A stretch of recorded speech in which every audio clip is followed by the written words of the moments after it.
Hello, idiots! Welcome back to the Shiny Professor Challenge in Legends ZA. In the last stream, we got Amora, and that was really good. That was really big lore. That was huge. What? I can't call you. I can't leave you guys on your toes. I can't call you idiots. I'm sorry. Let's try again. Hello, losers! Welcome back to the Shiny Professor Challenge in Legends ZA. In the last stream, we found Shiny Amora, and that was a pretty good stream. And we did a lot of little gaming here and there, and I'm currently trying to buy some shoes. And that's kind of the entire story. Morning. And hope your day has gotten off to a good start. It is. Because your hairline hasn't.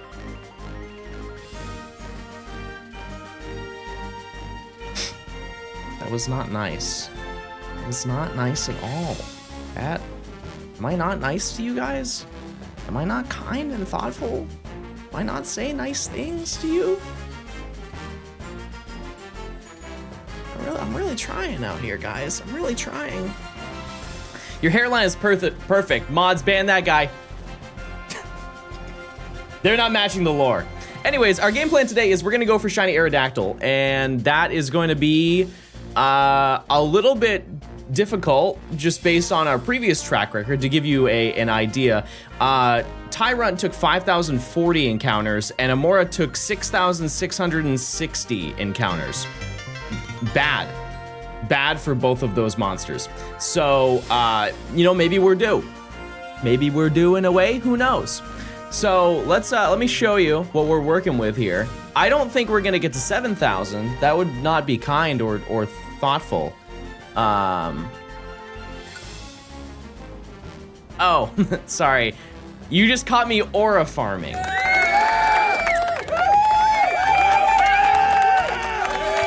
Just me hanging out with baby. With sweet and kind baby. But yeah, our game plan today is we are going to be going for Aerodactyl, and as you can see, oops. I have $1.5 million, which, not bad. We have a little overhead too. Not really much to complain about there. Hold on one second. I promise you'll have my undivided attention once this goes through. This is crazy. I've never sat in the Pokemon Center line this long. Yeah, no, it's just hanging. It's gonna be forever until that's done. Anyways, so yeah, we got 1.5 mil, and I have not bought any of the fossils, and so we're gonna go and do that right now. Yeah, we didn't get a Shalfa, but you know what? I don't know many people who have, to be totally honest with you. You see his EA has Pokemon Home compatibility? I did, yeah. And we will probably need to tap into that soon, because look. Sure, we've got some spaces here and there, but almost everything here is shiny. We do have some boxes of overhead. We actually might be able to squeak out without getting more. But anyways, so if we go into the Stone Emporium, we can buy the Old Amber. The Old Amber is significantly more than the Jaw and the Sail fossil. You guys say, oh, it's 10,000, who cares? But if you think about it, the fact that we need 45 of them, realistically, it's another 450,000 to just get this. So, I could buy 50. I don't really see the point in doing that. So yeah, it's $1.35 million to buy 45 Old Ambers. And I have none in my bag, so we have to do it. Done. Holy cow, this dude is a millionaire. Not anymore, I'm broke. Actually, I'm broke double time, Chad. It's tax day. It's tax day. Time to pay up, everybody. Okay, so let's just go and we'll run it. We'll make it happen. And also, I'm gonna save.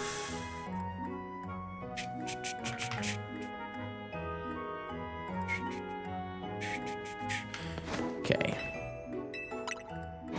Yeah, I just gave the clerk generational wealth. That's so true.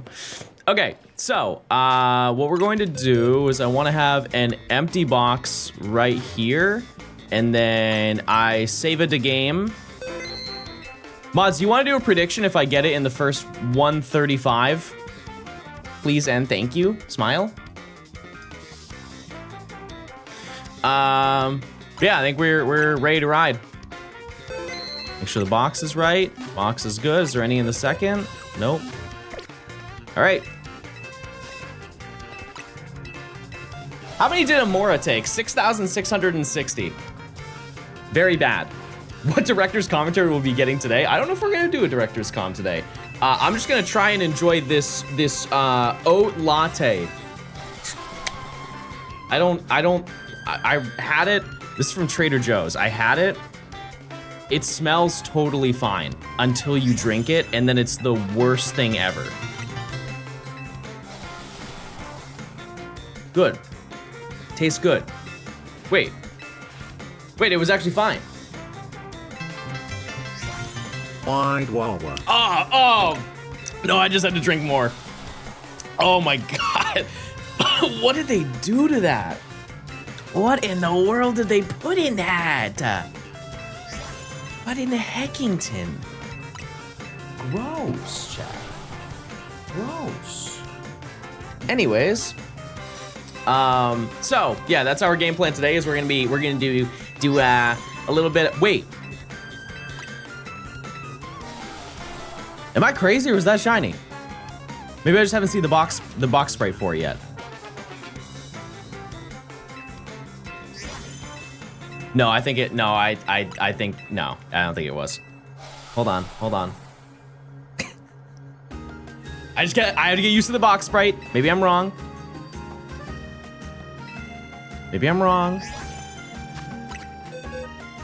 No, I was wrong. My bad. 2 shinies in a row. Exactly. You get it. You understand what we're doing here. Well. I'm gonna say it. I don't think anybody can check out right now. I think the entire website's bro. I might just give up at this point, but that's what they want me to do. That's the twist. They want me to give up right now. I'm not going out like that. It's not happening. I need you I need you to buy you and Nimi matching Mousehold hoodies right now. Are those also on the Pokemon Center? Because I'm gonna be so honest with you. It's not looking like it's gonna happen. Hey John, I'm shiny hunting all the Zone 20 Alpha spawns. I've got 5 at the moment. Good luck. You're stronger than I am. That's not something that's in the cards for me. When I got shiny arrow, I didn't even notice looking at the box. I had to go one by one to see it. No, surely it's really noticeable, right? Shiny Aerodactyl Legend ZA. It's gotta be like pink in the box. Oh wow, you weren't kidding. Oh my. Okay.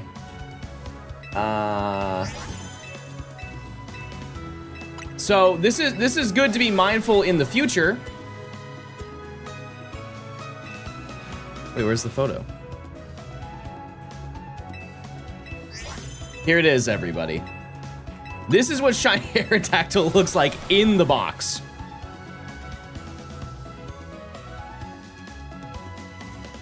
Well, that's not good. We gotta focus on the blue wing. Don't look at the body. The blue wing is what we want. We're not getting tripped up. It's not happening. If you focus on the body, I think you can mess up pretty easily, but the wing for sure can't really fail that. Oh, Gian wants to come in. Hold on, chat. Hold on. 60 months is a lot of months.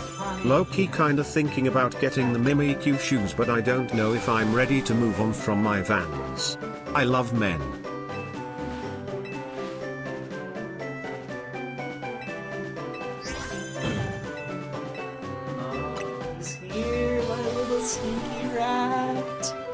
My little stinky rat is here, and he's here to lay down and have a good day. Xander, the 60 months. 60 months is a lot of months. I'm thinking about getting the Mimikyu shoes, but I don't know if I'm ready to move on from my Vans. I love men. Well, Xander, I'm currently in the checkout, and I can't check out. So, and I want them too. How is Stinky Rat? Oh, he's kind. He's kind, and he has many things to say. But yeah, so that's our game plan for this, is we just need to go get Aerodactyl. And then I would say we would have to grind, but here's the beautiful part. We don't need to. We don't need to in this section, because we already did it. We already did it. Because during the process of going and getting all of the money to just fund this singular hunt, pretty much, I was able to level up both of them and, if anything, over-level both of them. I just didn't evolve them yet, but we'll do that once we get Aerodactyl. And there is a little bit of bonus lore that we can dabble with in multiple ways. Because keep in mind, we do have our little side quest that we have to do, but additionally, we also have mega evolutions. Honey, baby. Did you hear that? That was outrageous. That was so loud, my dear. Do you want to leave? Is that what you want? Okay, he wants to leave now. Come on. Come to the door. Okay. Bye.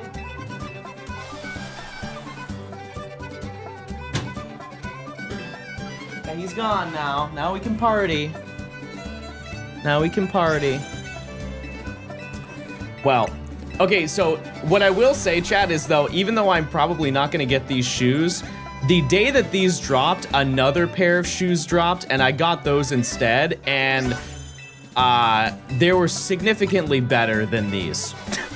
And this is not me coping. This is not me coping, it's true.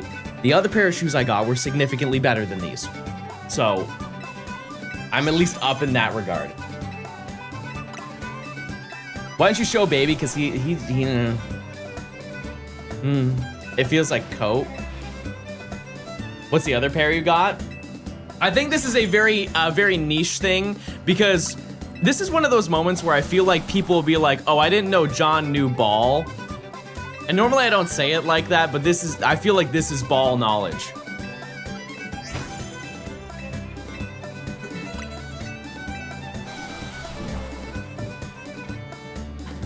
They're also not Pokemon shoes. I had the opportunity to cop probably my grail sneaker of all time, and I have not found a reason to wear them, but best believe I will. If you know off of the box, you know what these are. And I feel like it just based off of like Nintendo and Pokemon, this is a very small demographic of my chat. However, these are so fire. So sick. They are Nike. These are specifically the off-white Jordan 1s. I managed to get a pair of them because they re-released them. And yeah, I got them for a good deal. If you don't know, these are like, at one point they were unbelievably expensive. The older ones, they had like, they re-released them over time. The previous pair I think released in 2017. If you want a pair of those, they're $5,000. These were not $5,000. How do you tie your shoes? Okay, actually, I tie my shoes really weird. Are they actually the same? Yeah, it's just a re-release of them. Yeah, except the older ones yellow really bad. So if you get an older pair, say you spend the $5,000 to get those, the odds of you getting them as ice white as those is not even gonna happen. They look yucky yellow.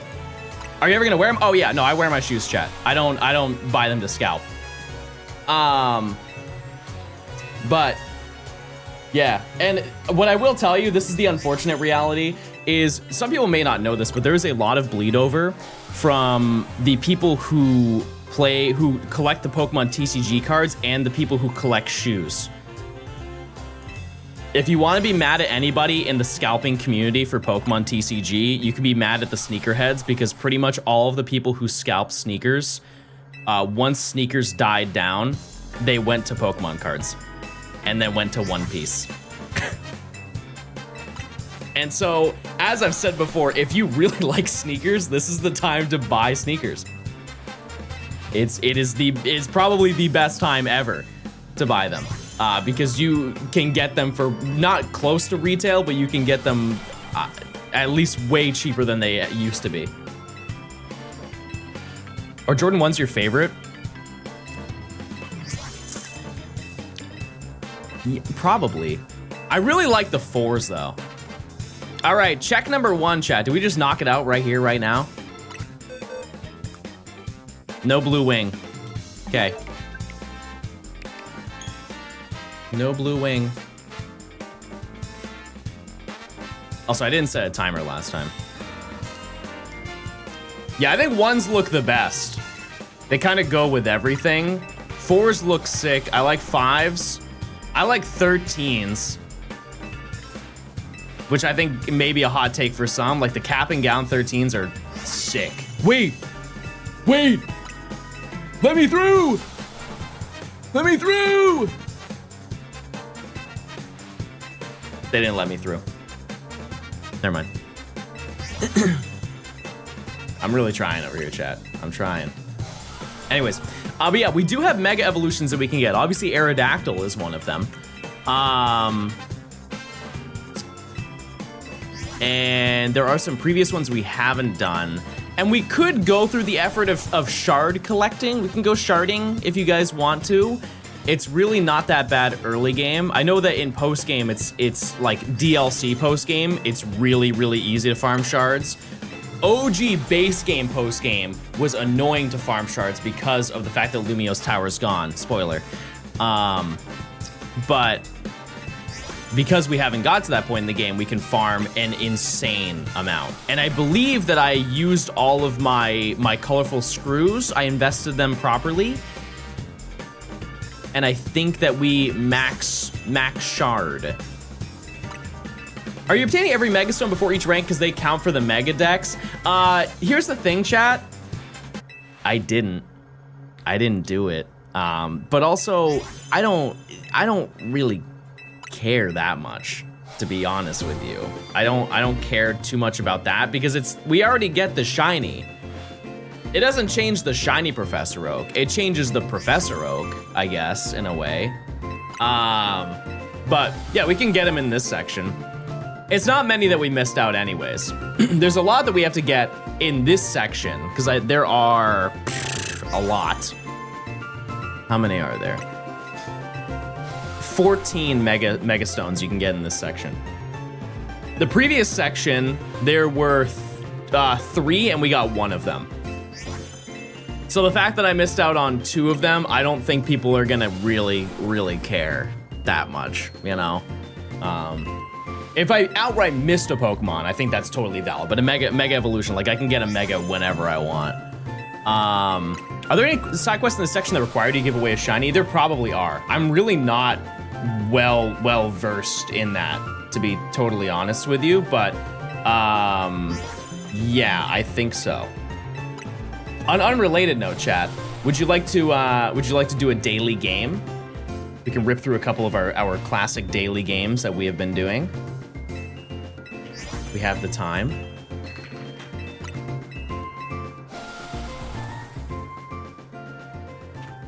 All right. Here we go, everybody. First Wordle of the day, or it's the only Wordle of the day. Yesterday's word was Elven, like Elven and the Chipmunks. Chad, give me a word to start with.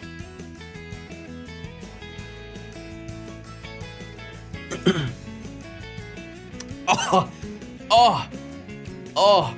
Okay, I'm done drinking that. Oh my God. The best way to explain it, chat, I don't know how they did this. It truly tastes like they put vodka in it. Which I would like to note, they don't do it, but it has that like foul aftertaste of like just straight vodka. Are they expired? No, we bought them like last week, I think. We're gonna use the word nasty because that drink was nasty.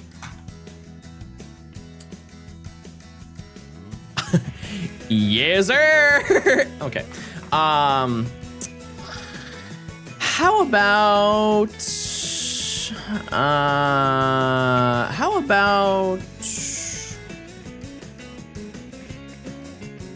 pores?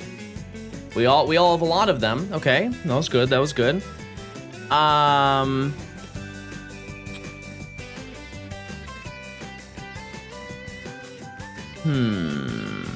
What words can I make? Ooh, I can make the word light.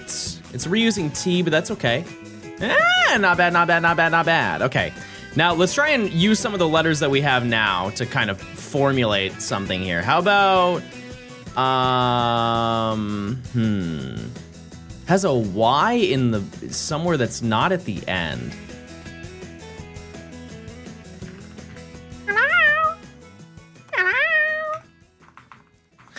It could be,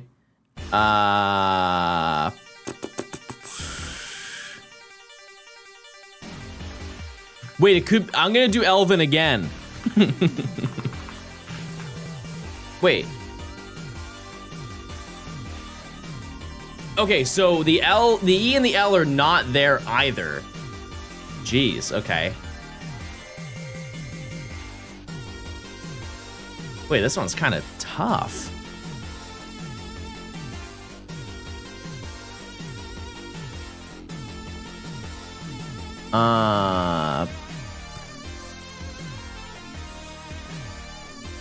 So we can narrow down the L.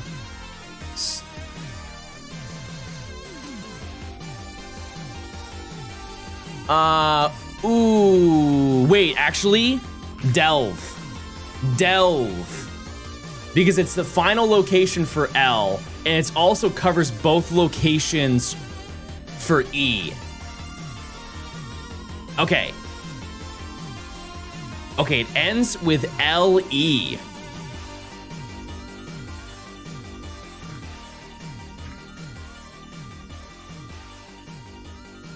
What in the world? With a Y? Does it start with a Y? Yeah.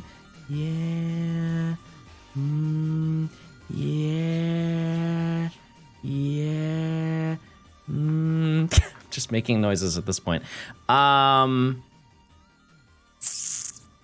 This one's kind of crazy, no? It has a Y somewhere. I think it's this.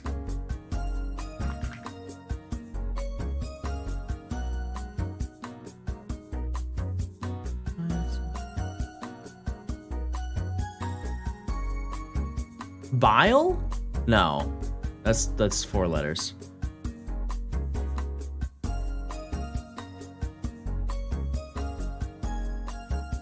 What starts with? Because it doesn't start with Y. Like what words would start with Y that would? Xylophone? No, no, I'm proving my point here at least. My ale. This is more Elven speak. Yes, Squire, can I get a pint of my ale?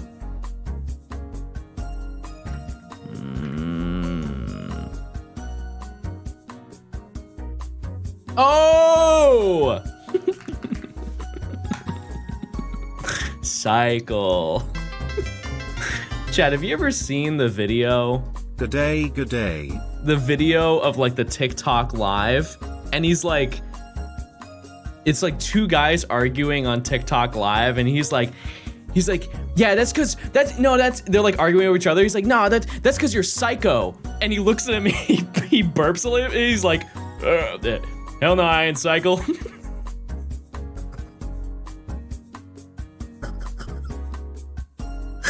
Yeah, I think it's one of those you had to be there moments, but boy, is it a funny one. It's a funny one. It's a fan favorite in my home. All right.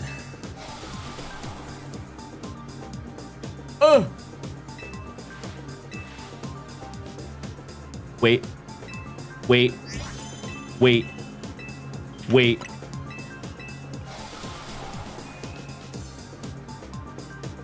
Oh my god, I actually got him. Holy moly. I actually bought him. Now, here's the thing, chat, is I was going to buy a pair for Nimmy as well. Hold on, let me text her. Worst case scenario, I'll just buy him secondhand.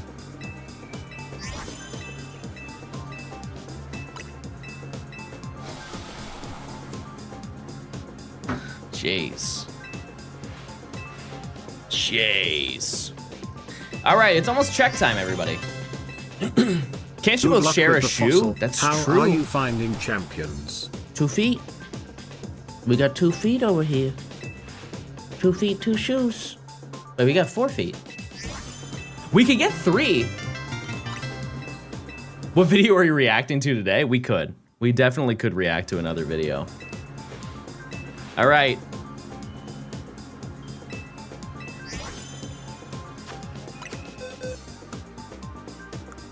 No blue wing.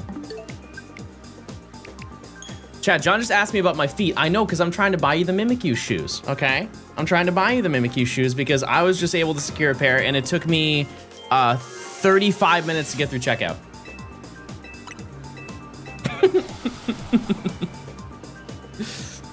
Let me see, because, okay, any sneaker nerds, what's the conversion from, oh, wait, do they have, like, the women's? Oh, I don't even have to, wait. They don't have women's Mimikyu shoes? There's no way that's true. Chat, my brain is so fried this morning. In the Pokemon Center, I was gonna type Mimikyu into the search bar. I typed Nimmy. I just searched Nimmy on PokemonCenter.com. I don't think that's gonna yield any results. Mimikyu, Mimikyu. Mimikyu Puma? Youth, men, and little. Okay, what's the conversion from men's to women's shoes, chat? I know it's 1.5 sizes. Is it 1.5 down?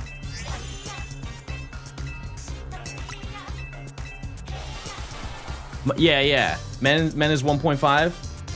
Okay, so she's a 17 in women's. No, I'm just kidding. The cap at 14. I don't know how that works. Okay. 8. Wait, I think they actually do have your size. Wait, is that right? So it's so men's is 1.5 larger. So if she wants a women's, I don't want to say it because I'm not trying to bring all the freaks out in chat.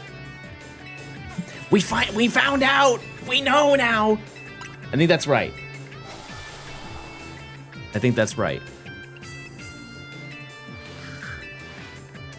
Okay, well, I'll try and get that. If not, I'll just get it on like GOAT or something. 7 women is 9.5 man. Okay, cool. I did the John math. Perfect. Also, on an unrelated note, they do have these cute little keychains. These are things that you spin back for. Actually, it doesn't even load. I can't show you. Sorry. You're just gonna have to trust me. Anyways, but yeah, there's a bunch of Megastones we can do. I have 1,000 in Megastones or like Mega Shards, so I think I could buy maybe 3 of them, and then we can go farming. And this is all hypothetical.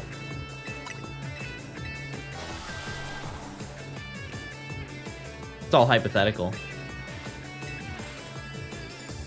7.5 women's is 6 in men. Well, we're also, that's not the size that she wanted. I just added 1.5. I just added 1.5 to the number that she gave me. Yep, I did the math, everybody. Nimmy, why would you send me that? Why would you send me that photo? No, I did check the text. Why?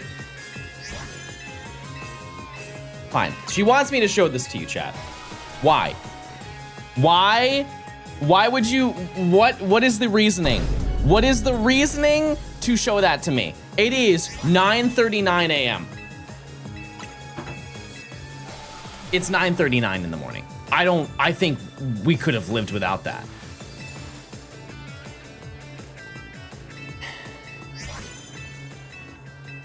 Personally. Check your torque. What does that even mean? Check my torque? Isn't that a car thing?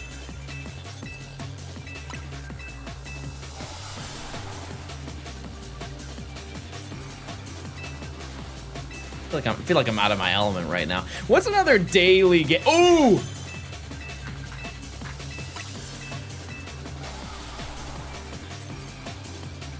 It's time, everybody.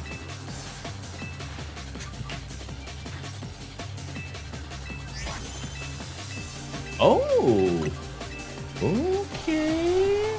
Looks like we got a little bit of a tough one today. Now I have a couple thoughts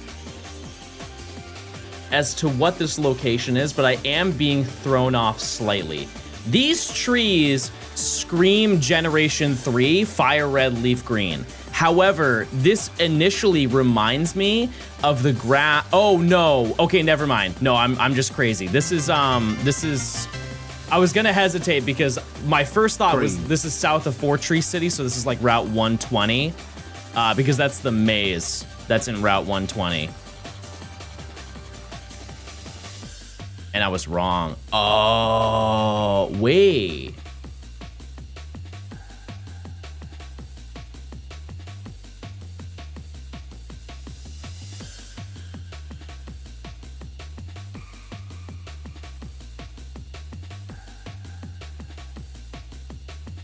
That's not here, is it?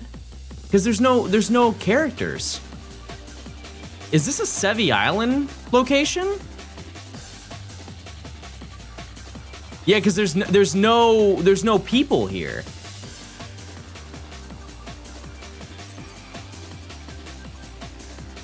Yeah, I don't think that this is mainland Kanto.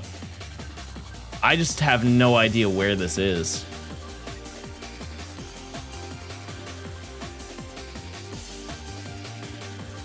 It's Gen 4. Close. Not Bond Bridge. If I ever see the name, I'll know. No. Is it Memorial Pillar? No. Ruin Valley, Dotted Hole, the Water Path. Let's go. It's not the Sevalt Canyon. No, it's not Berry Forest either. This is a tough one, chat. I'm gonna say this is Memorial Pillar.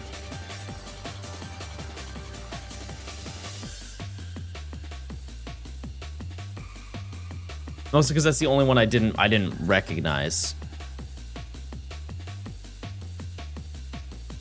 Pattern Bush? Where was that?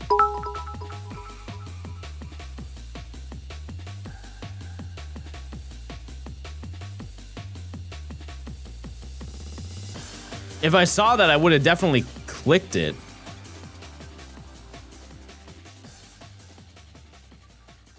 Oh, I thought this was like a town.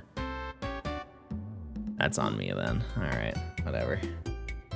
Can't get them all, can you? All right, let's just pick like September 21st of last year.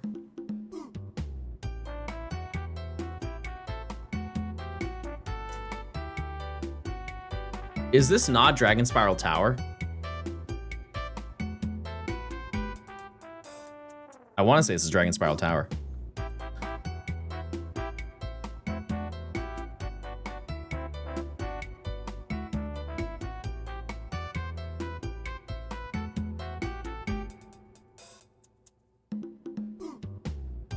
Next.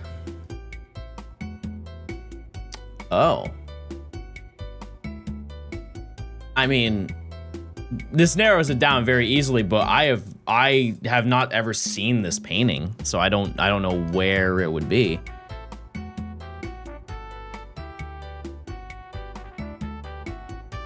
Because this could also be Paldea. I have no idea. Like, I'm inclined to think Galler.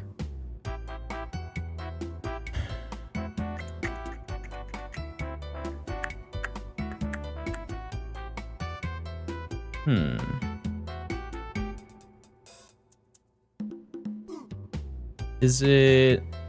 Like, where's a place that has a lot of paintings? Part of me thinks Hammerlock. Somewhere in Hammerlock, maybe.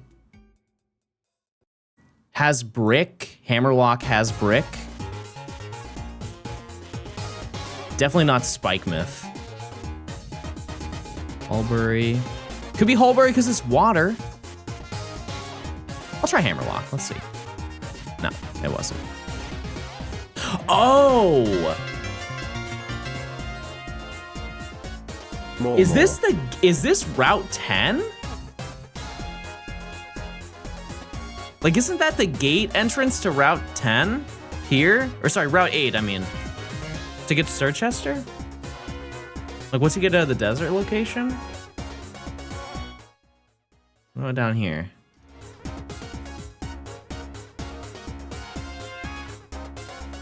You can try Motostoke. Let's see. Yeah, it was Motostoke. Huh. Well. All right. 135. Nothing. Nothing. That's a no on the predictions, mods. We have failed. We did not get it in 130 encounters.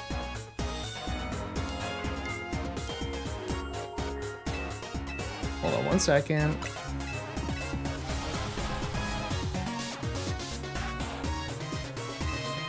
Wow, that's actually nuts. The fact that I got one pair of shoes is crazy, but the fact that I actually got pairs for both of us. That's nuts. John, don't forget to do your taxes. They're due tomorrow. They're due today, brother. They're due today. Today is tax day.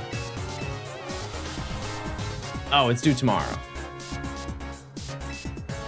Well, you should be punctual. Be a day early. Be a day early, everybody.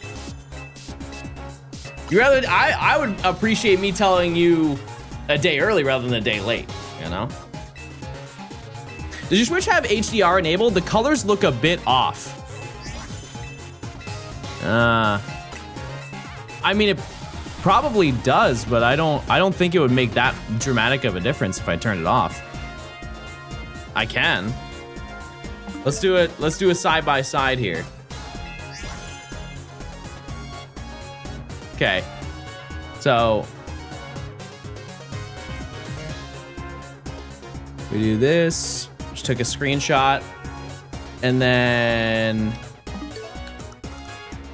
if I go into my display settings, yeah, I have HDR on.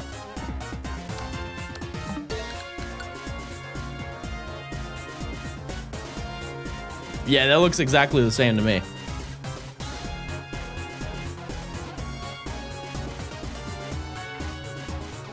I'm gonna look at the photos side by side. That was for the system screen? What do you mean?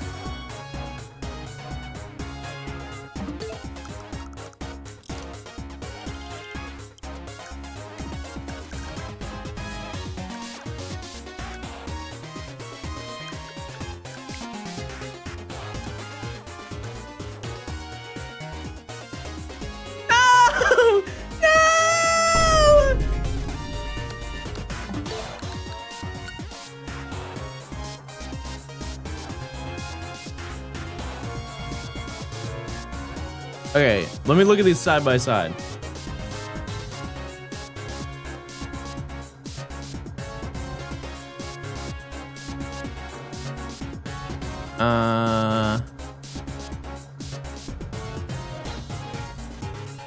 Hold on. How do you pull up the picture? Screenshots.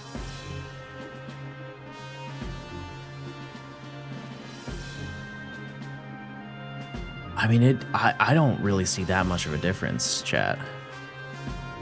Can I, like, why can't I scroll between the pictures? That's, like, annoying. Open with photos. Oh, you know what? Yeah, no, I see what you're saying, chat. Hi. But why doesn't HDR make it look better? That's the part I'm confused about.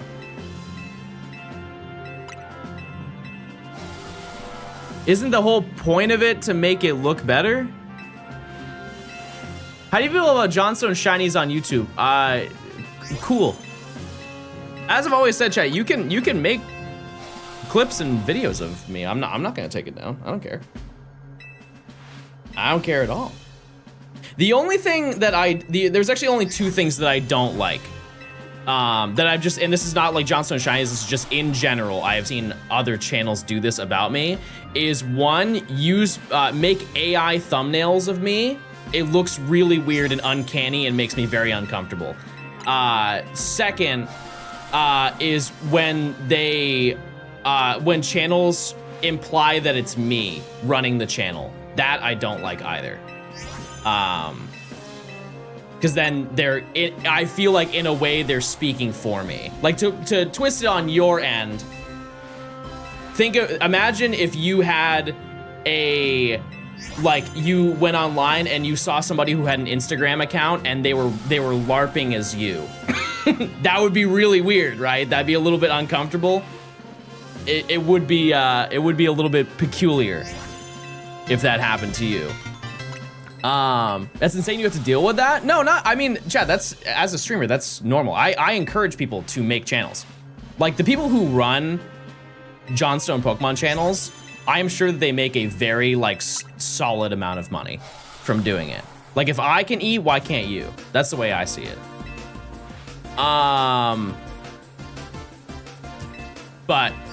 Also on an unrelated note, but also a related note, I do have my own channel now for John stream highlights.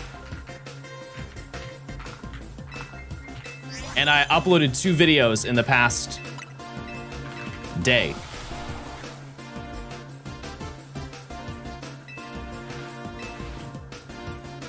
If you want to check it out, you can subscribe there. But yeah, I upload, we're uploading compilations, we're uploading clips of getting shinies. I just uploaded the director's cut of every single shiny before each badge that we reacted to yesterday. And we're posting shorts like every other day. So if you have any interest in watching that, we're putting our hat into the ring. So, yesterday's clip was posted fast. That's the power of John Gaming editing. Crank through that bad boy in about 15 minutes. 15, 20. Oh no, I did it, chat. That wasn't Emily. Emily does the shorts. Emily does the shorts and she did the first compilation. But the 2 I uploaded yesterday, that was all me, baby. That was me and the power of DaVinci Resolve.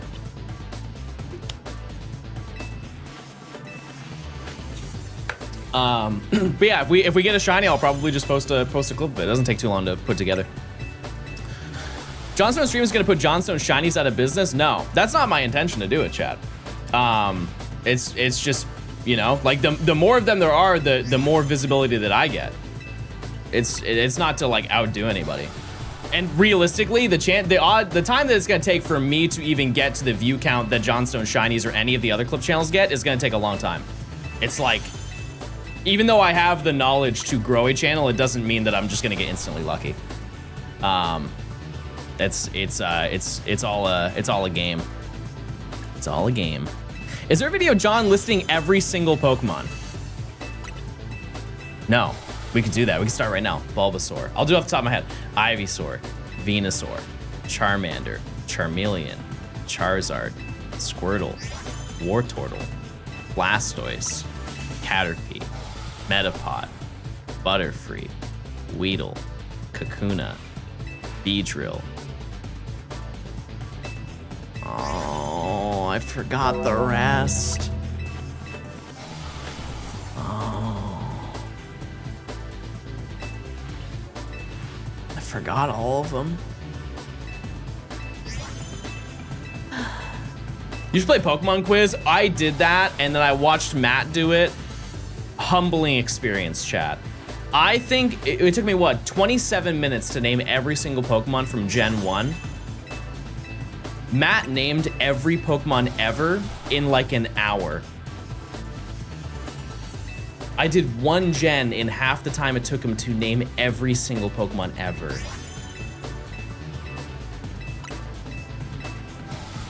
Yeah, and Tentacool cooked me for how common that monster is. Yeah, I got blogged. Yeah, we were watching Matt's videos last night on the couch to end the day. I was farming money and she was shiny hunting for Flabebe and Floette. And she got one. Spoiler, she got one. Is there anything Pokemon related that Matt doesn't know? I mean, I have shown him some things. He's like, oh, I didn't know that, but it's very rare. That's like comparing your mile speed to Usain Bolt. Pookie, get over here. You look nice. You look real nice. You look fantastic, some might say. What are some other daily games? I want a second round. Can someone link the hearing game? What's that hearing game where you and then you it's dialed, but it's like dialed for sound. Dialed sound.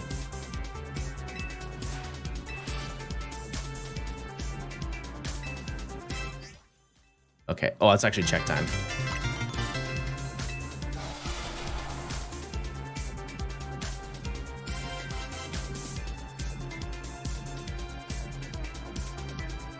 Okay. No, it's not Hurdle. I feel like I would go crazy on Hurdle.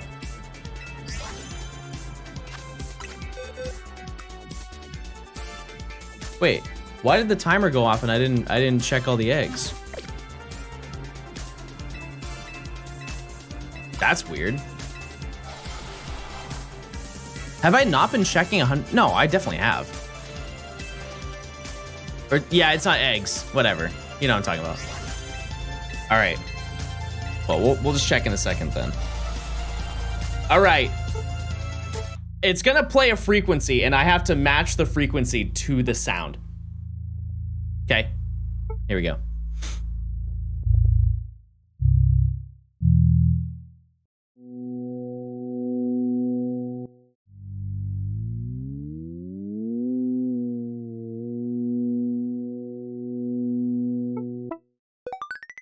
Not bad. If I'm above 9, I think it's good. You get ranked out of 10.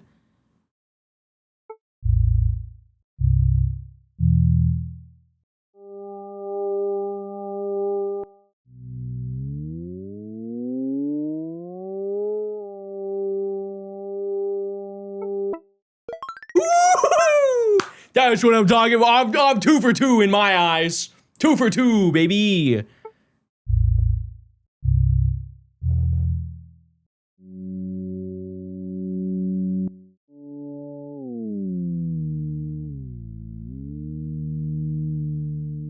I think this is way off. It was way off. When it starts high, I can't do it. I don't know how to explain it. When it start, if it gives me a note and the starting note is higher and goes down, I can't do it. But if it's low to high frequency, I can figure it out.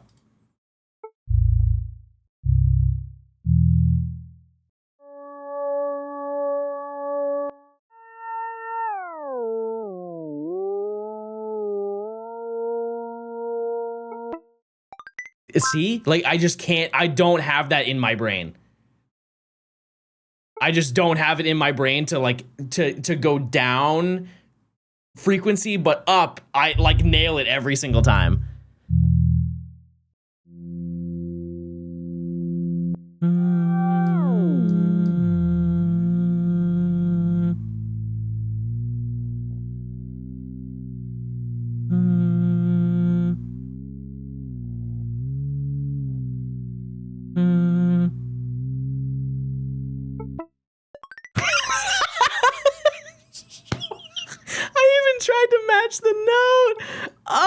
my god, I did so great and then awful. They knew how to get me.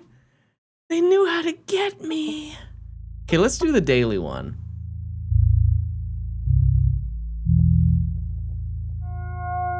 Like, I'm gonna nail this.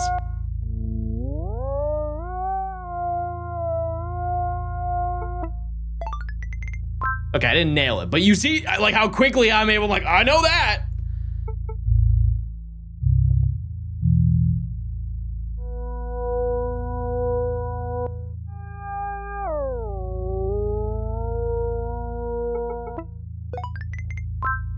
What? I was only 10 hertz off. I feel like I got more than 5.5.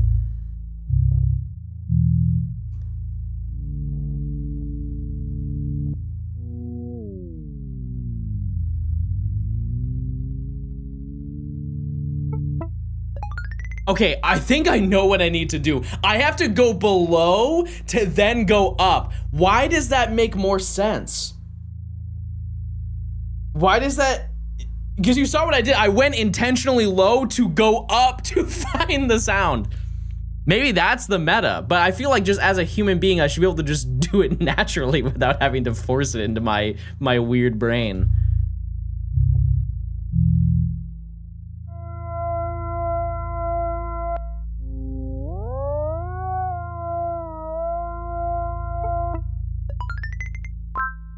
Okay, now that I know the meta, can I need another run.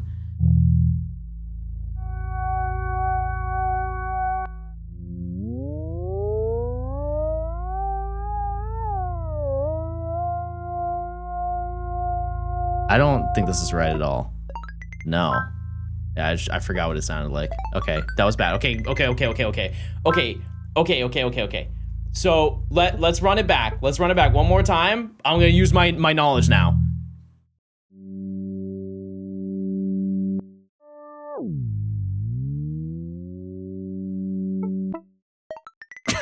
It's so stupid. That's so stupid. That's how that works.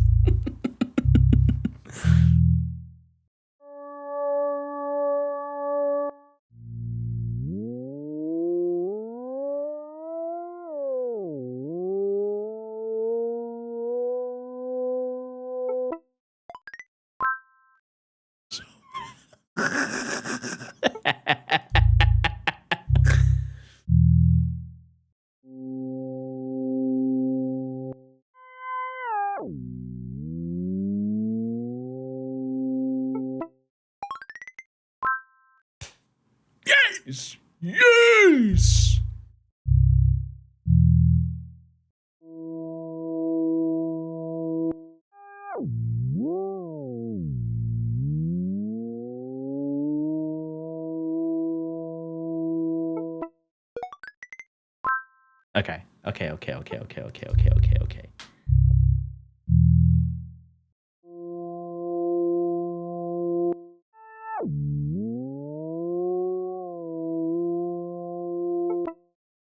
Okay. Okay, wait, I get it though. I get it now.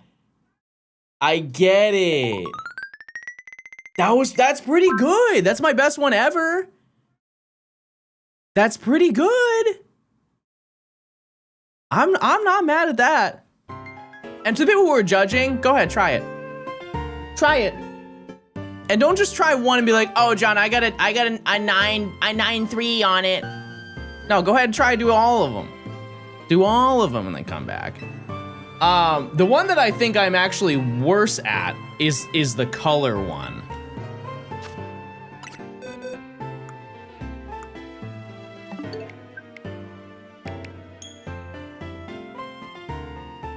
All right.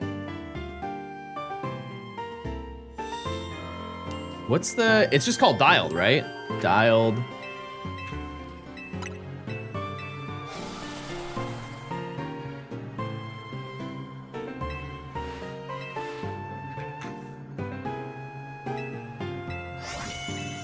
Okay, this one it's the same thing, except you just had to guess, you had to match the color. Daily mode.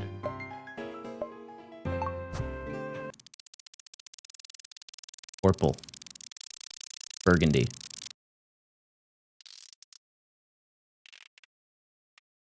was like burgundy. It was like burgundy. It's kind of like this. Maybe a little bit lighter. Ooh, John Gaming. Okay, this one's free. Come on.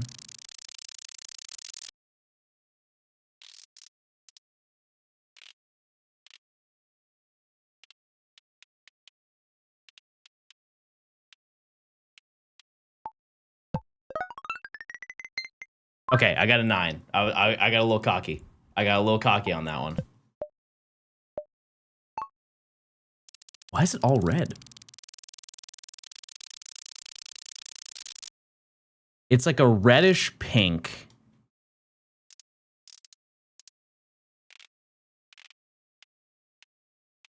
Like, baby is trying to get through the door. I already forgot the color. It's like a reddish pink. Ooh, not bad. Not bad. Okay. I tripped up on this one last time. It's like gray pink.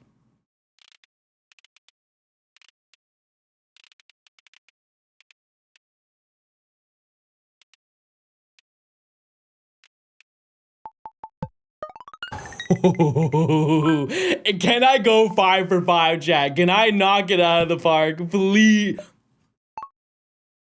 Gray. I thought it was gonna be black.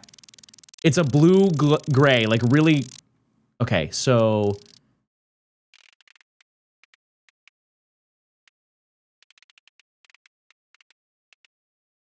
I think I nailed it, chat. It's a blue gray. I ruined it. Oh my god, I ruined it. No! Oh, that's so good. Oh, that was such a good run. Okay, you know, at best I could have got a 47 out of 50. But that was pretty banger. That was gonna be pretty banger. I'm not mad at that. Try and beat that one. Anyways. Also, baby is desperately trying to get in. I don't know what he needs. Oh no, I just tripped over my cables. Yes, honey. Come on. What do you need? Hi, baby. You ate, honey. You ate food. Hold on one second.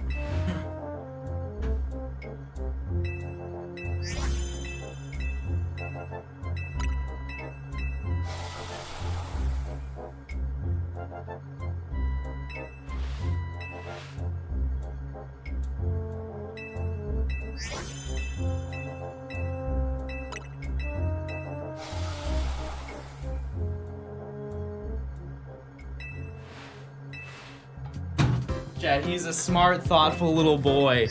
The bedroom door was closed because Nimi was still sleeping, and he was pawing at my door to get me to go to open the door to let him in to go lay with her. I was like, he has food, I fed him, he has water, litter box is clean, what more could he need this morning? He wants love. Yeah, he loves cuddling. He does. He does. Anyways, yeah, if you're just tuning in, we're at the final fossil of our final grind for this section. It's the last fossil we need for the section and the last fossil we need for the entire challenge because it's kind of shocking. There's only 3 fossils in this game. I feel like in most games, there's way more than that, aside from Kanto. Because you have like Gen 5 is brutal. Gen 5 is disgusting how many, because I believe you can get every single, and Gen 6, you can get every single fossil that's available at that point in time. PLA had only 2, and yeah, and those are the worst. Those are the worst to shiny hunt out of any fossil hunt in the history of Pokemon. And I don't think it will ever be defeated either. Getting shiny Cranidos and shiny Shieldon and PLA, if you have the ability, if you have ever, and with, like, statistically speaking, somebody in chat has probably got one, I don't think you understand how rare, how unbelievably rare it is to get that. That is, if I ever, in the history of me playing, get one, I'll never let you not know that I did it. Especially if you get an alpha one. Now you're getting into crazy territory. Yeah, the distortions, the reason why, if you do not know, is that the distortions only give you 3 Pokemon and you have to wait for them to appear. Even if you have, like in my case, I have a perfected dex, and so every single encounter is 1 in 585, I think.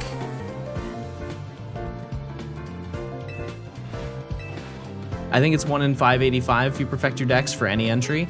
But the process of getting there it takes so long, because at best 10 minutes to get a distortion to appear. Maximum is 45.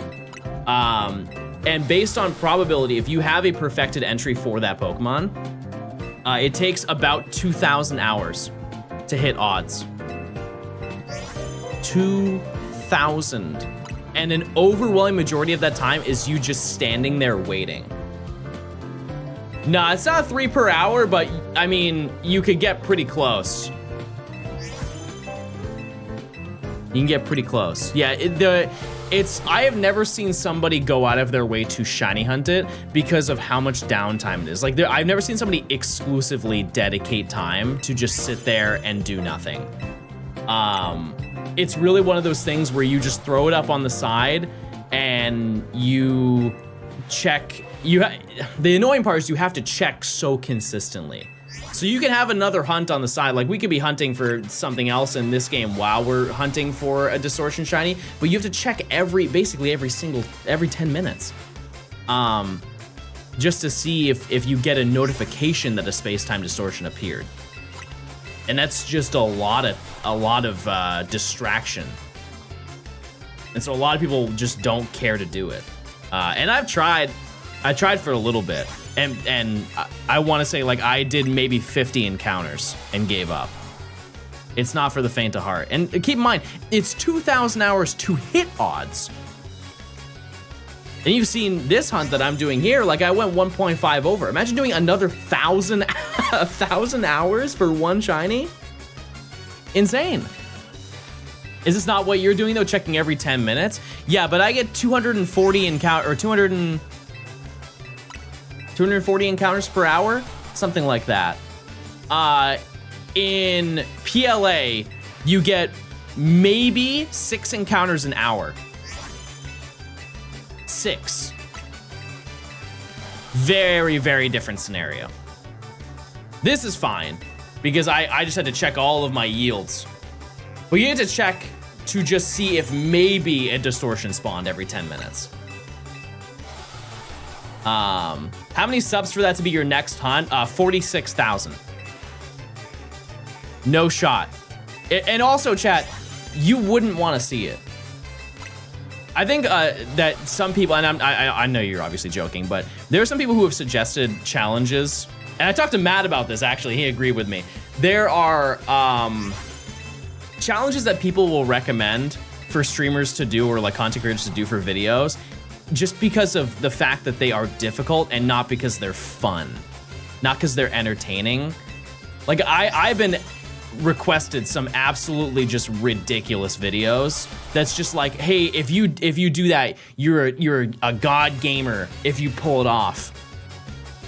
And it takes like 40,000 hours to do. I'm okay. I'd rather just get a little shiny Aerodactyl. You know? Just one shiny Aerodactyl. Oops, I counted down. My bad. John, played Chuzzle. I don't like the name of that. How many hours have you done for this challenge? I think we're at almost 700, 660, I think. Something like that. Chuzzle is peak.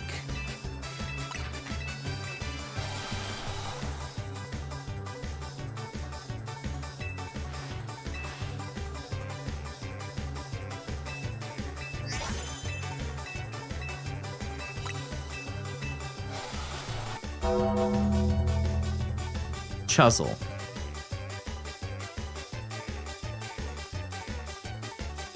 This is, you want me to play this. This looks like a 90s Flash game.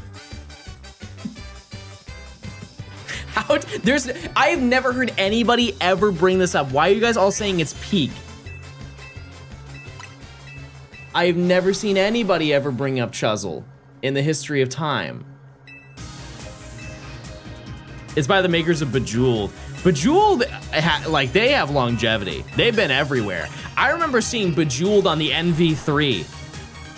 Sorry for all the 90s babies that I just flashbang with that information. But I remember that I think my aunt had Bejeweled on her LG NV3, and I would play it sometimes. As much as I do think it's funny to think of the meme of like, do you have games on your phone? I was that kid, but for flip phones. Like, my mom had the LG Touch. I think that's what it was. It was like a touchscreen phone and then flipped open and had a keyboard. No, maybe it wasn't that. Whatever phone it was, I played the demo of Resident Evil on her phone. That's the only time I've ever played Resident Evil, was on a flip phone. I'm actually still surprised that it even ran on that. And I'm sure that that's lost media now. Like, there's no...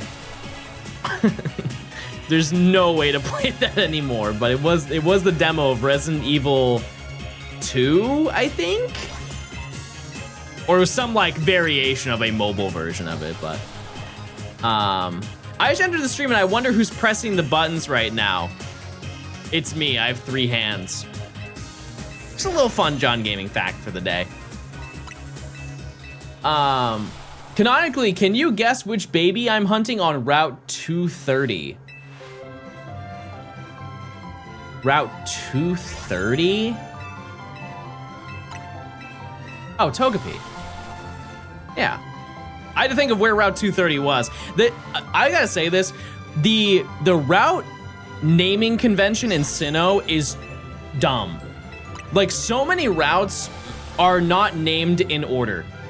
Like, why is north, if you head north of the battle zone, it's Route 224, and then it goes like in a loop. I don't understand. It just doesn't seem like it would make sense. The more that I say it, the more it makes sense, but I'm mad, everybody, I'm mad. And don't get me started on south of Sandgem Town. What was the logic in that? Why was south of Sandgem Town goofy? No shiny yet? Dentist be like, we're not you're even my 230 far appointment. V-Create, thanks for the 15 months, I appreciate it. K-Shu, thanks for the 5 months. Lonzo, thanks for the 45 months. Quasi. Keston, thanks for the Prime. Have we spell checked? We have not. Trick question, wrong. Corsola. Didn't ask. It's Togepi, everybody. The odds are 1 in 4,096. 1 in 4,096, everybody. It takes quite a while to get to odds, but I think on stream, we could get like a calm... We can definitely get over 1,000. That's for sure. We can absolutely do that.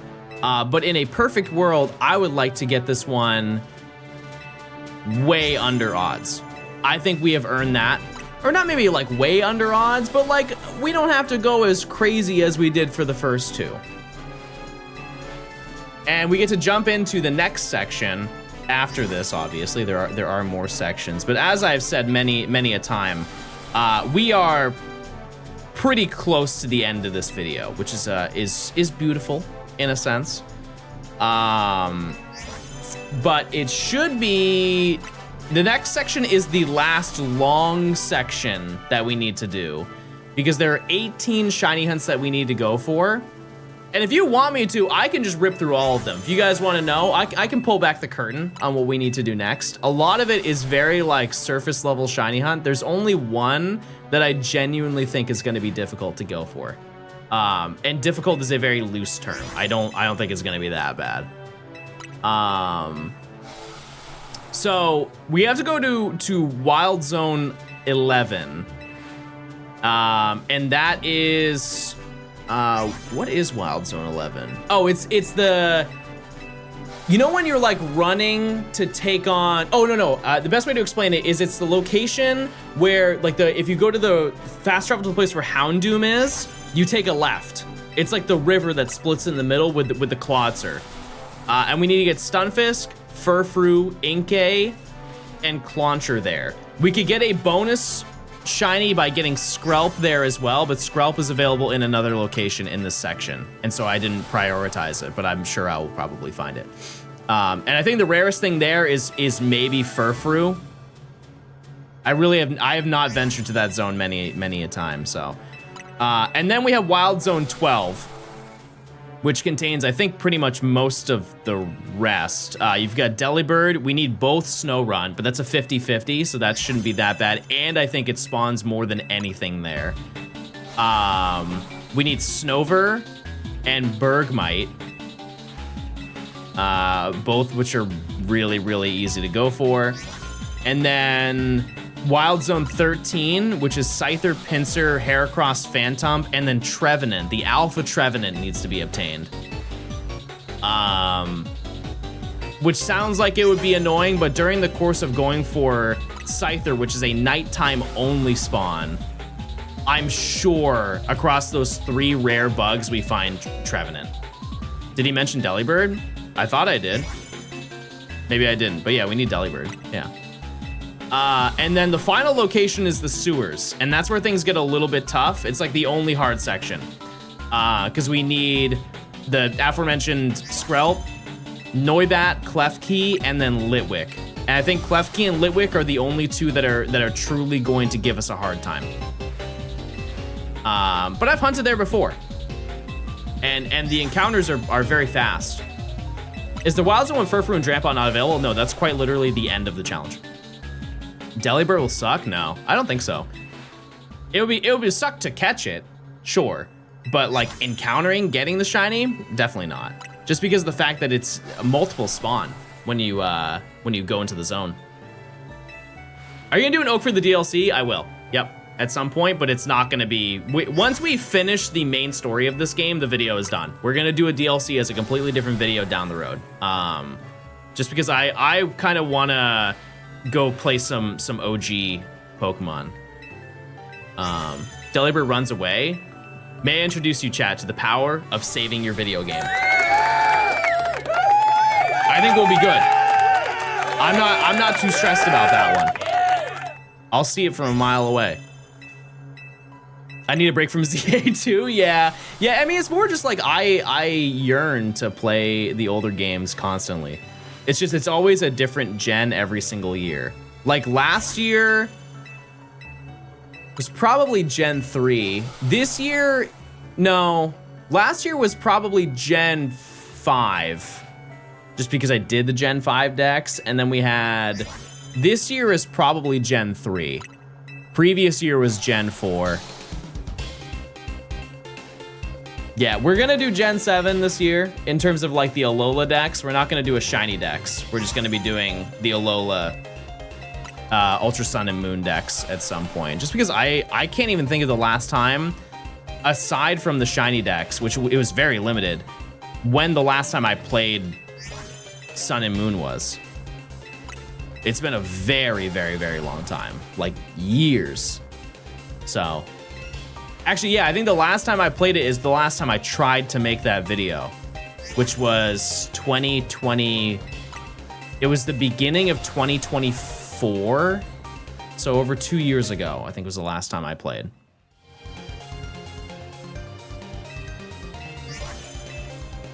Has there been a decision on the next Shine Dex? I think it's gonna be 6. Gen 6. All right.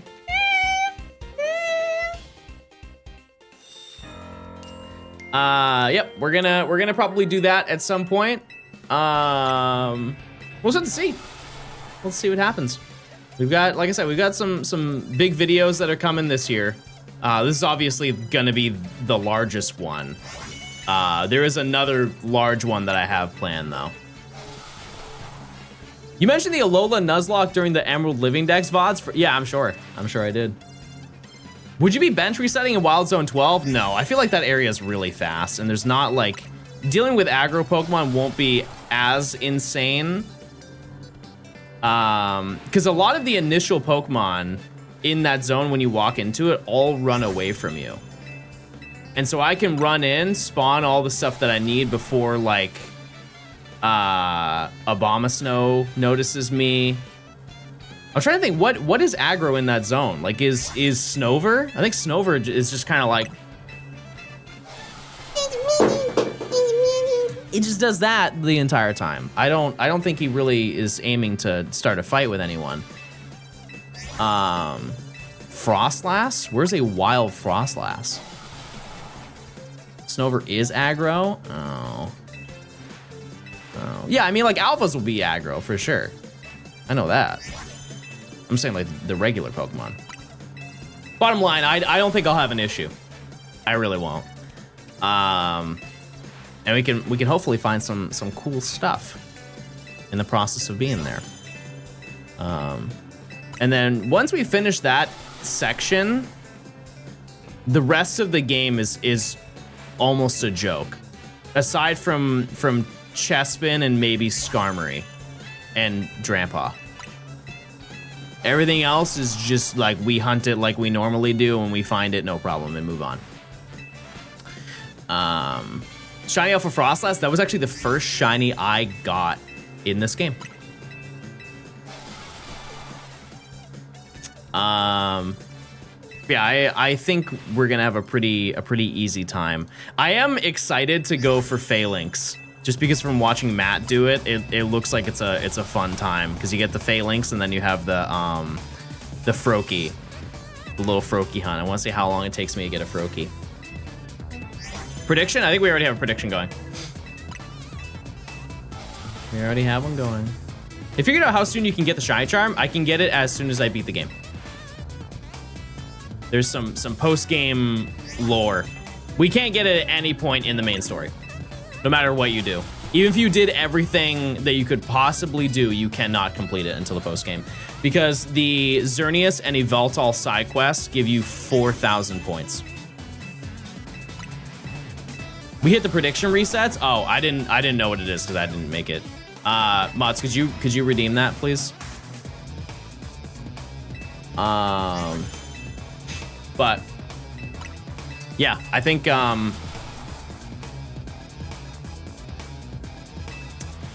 we'll still be fine. The post-game challenge is going to be way faster. That's the upside. Way faster. So the new one now is 305. 305 encounters. Any reason my Switch 2 Pro Controller isn't connected in my Switch when I play Sword? It works perfectly fine with the actual Switch, but as soon as I'm on the game, it just stops. I don't know, that's a goog. It should work fine. It's a goog. 405? Ah, I hate math. That's why I'm a streamer, everybody. That's why I'm a streamer. That's why I'm here. Yeah, and thanks to the tier 1 and jury emotes. Thank you. Thank you. Are the legendary resets relatively fast for the most part? Yeah, and I definitely won't have another Latios moment, that's for sure, but like, I'm sure it won't take very long to get all of them. I'm watching on my work TV. Epic. That's epic. Hey, everyone at work. You guys are doing so great. You guys are doing so great. Did you guys know all of you guys collectively could overthrow your boss? You could run the company just yourself. You don't need that boss. Everybody stand up in your office chairs. Overthrow your company. It's time. We could overthrow John. Well, okay, not everybody. You don't want to do it for every job. Just yours. Let's just start with yours. I'm self-employed and my own boss. You're already doing it. Congrats. Someone sat on my cake. I sit on my cake every single day. Am I right, chat?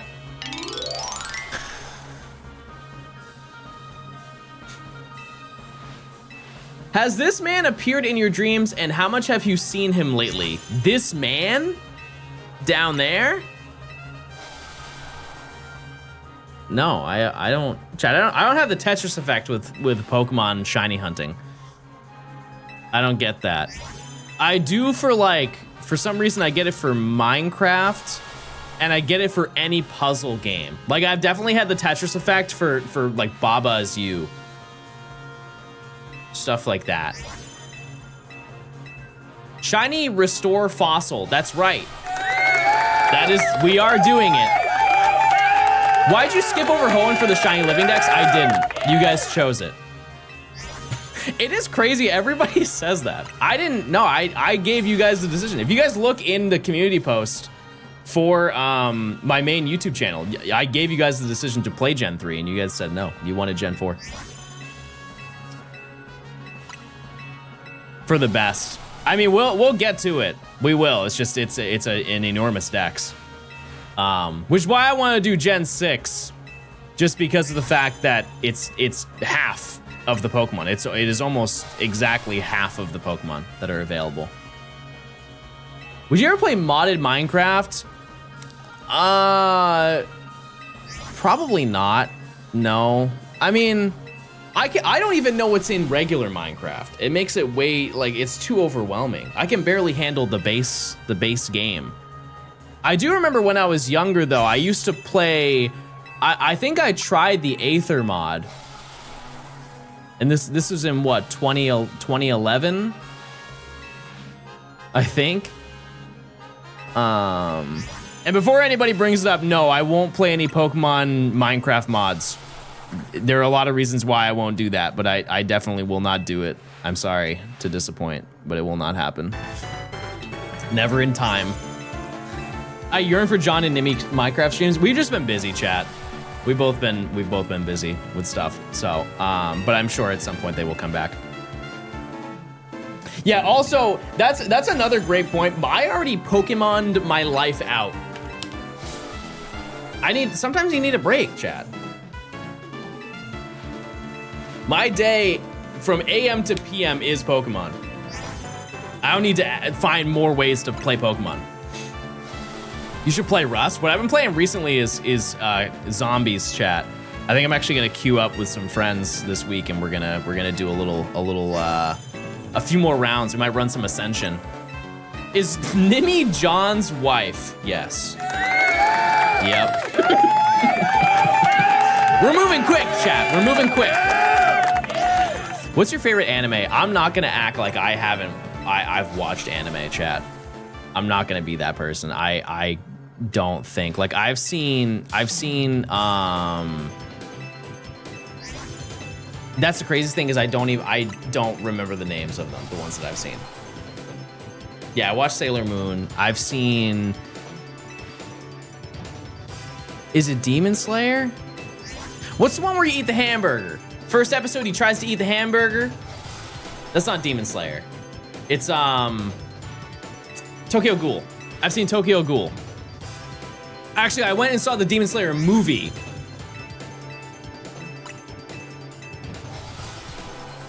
You haven't watched Pokemon? I don't know anybody who's watched every episode, chat.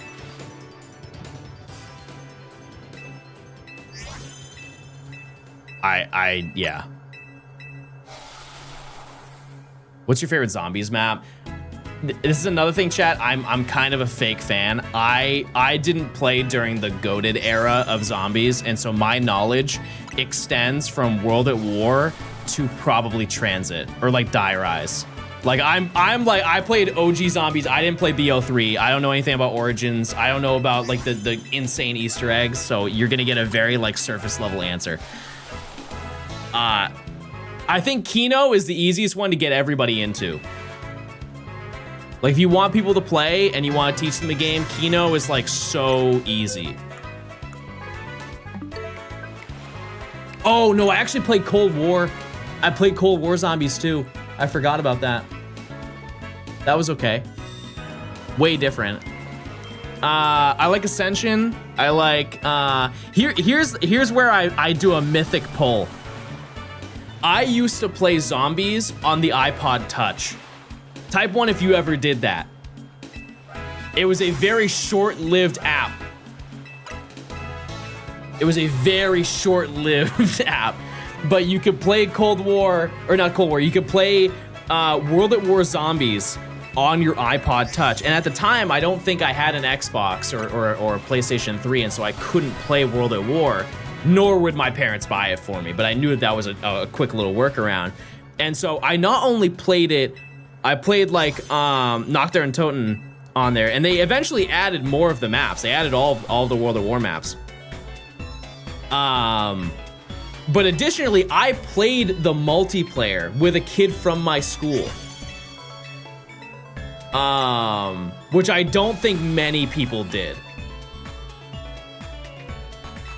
And it was very clunky and it barely worked, but I did play it. I did play it for sure. Helena, thanks for the 11 months of Prime. Chat, do you know you can get ad-free viewing if you link your Amazon account to your Twitch account? You get a free Prime sub. It's huge news. It's actually, they just began the program this week. So you should jump on it while it's new, you know? It's exciting and new and it's fun. Was it LAN or was it online? It was over Wi-Fi. Yep, over Wi-Fi. And it worked, like the latency was fine. Is Call of Duty with the trademark symbol Zombies the only zombie game you've played? I think I played Left 4 Dead 2 for about 15 minutes. Name some other Zombies games. Yeah, BO1. Oh no, I played, what was the name of that map pack? Can we go back to the time when DLCs were called map packs? I feel like that was a better time, a simpler time. You guys remember the first Strike map pack where they added Ascension? True, I play Minecraft. That does have zombies in it. Kerr, thanks for the Prime. Thank you. Thank you. Plants vs. Zombies. That's another game I played on my phone. Yep, or sorry, my iPod Touch. You know what PopCap made besides Plants vs. Zombie? Peggle. The GOAT video game. I loved Peggle. I played Peggle on my iPod Nano Gen 3, baby. What do you know about the iPod Nano Gen 3? And that was actually the first time I ever played Sonic. I had a very weird video game upbringing. Chat, type out if your parents liked that you played video games. Like they encouraged you to play video games. Mine's a hard 2. I did not grow up with the being recommended to play video games. Peggle on Xbox. Yeah, I think I also had that. Did they want you to do drugs instead? What pipeline are you in? Mom said I couldn't play video games. Well, all right, let's start smoking cigarettes then, I guess. There's nothing else to do in this town.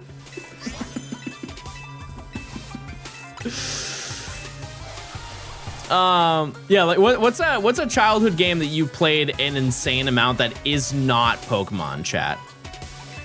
Let's do some deep cuts.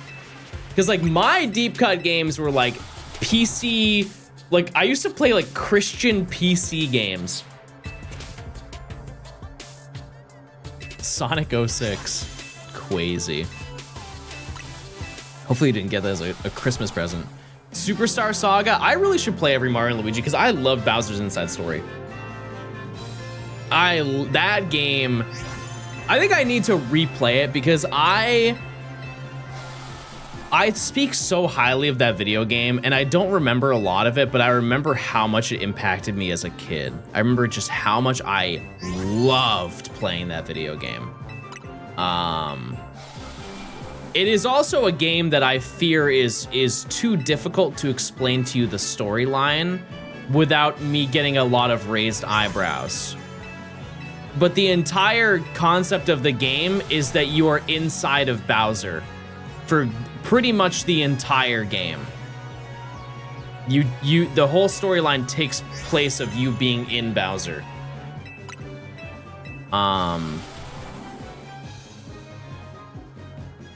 But then you also are Bowser.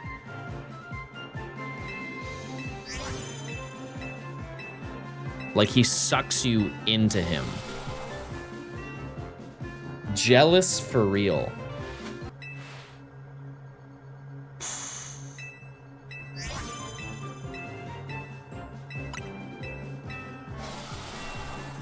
Yeah, I don't know about that one.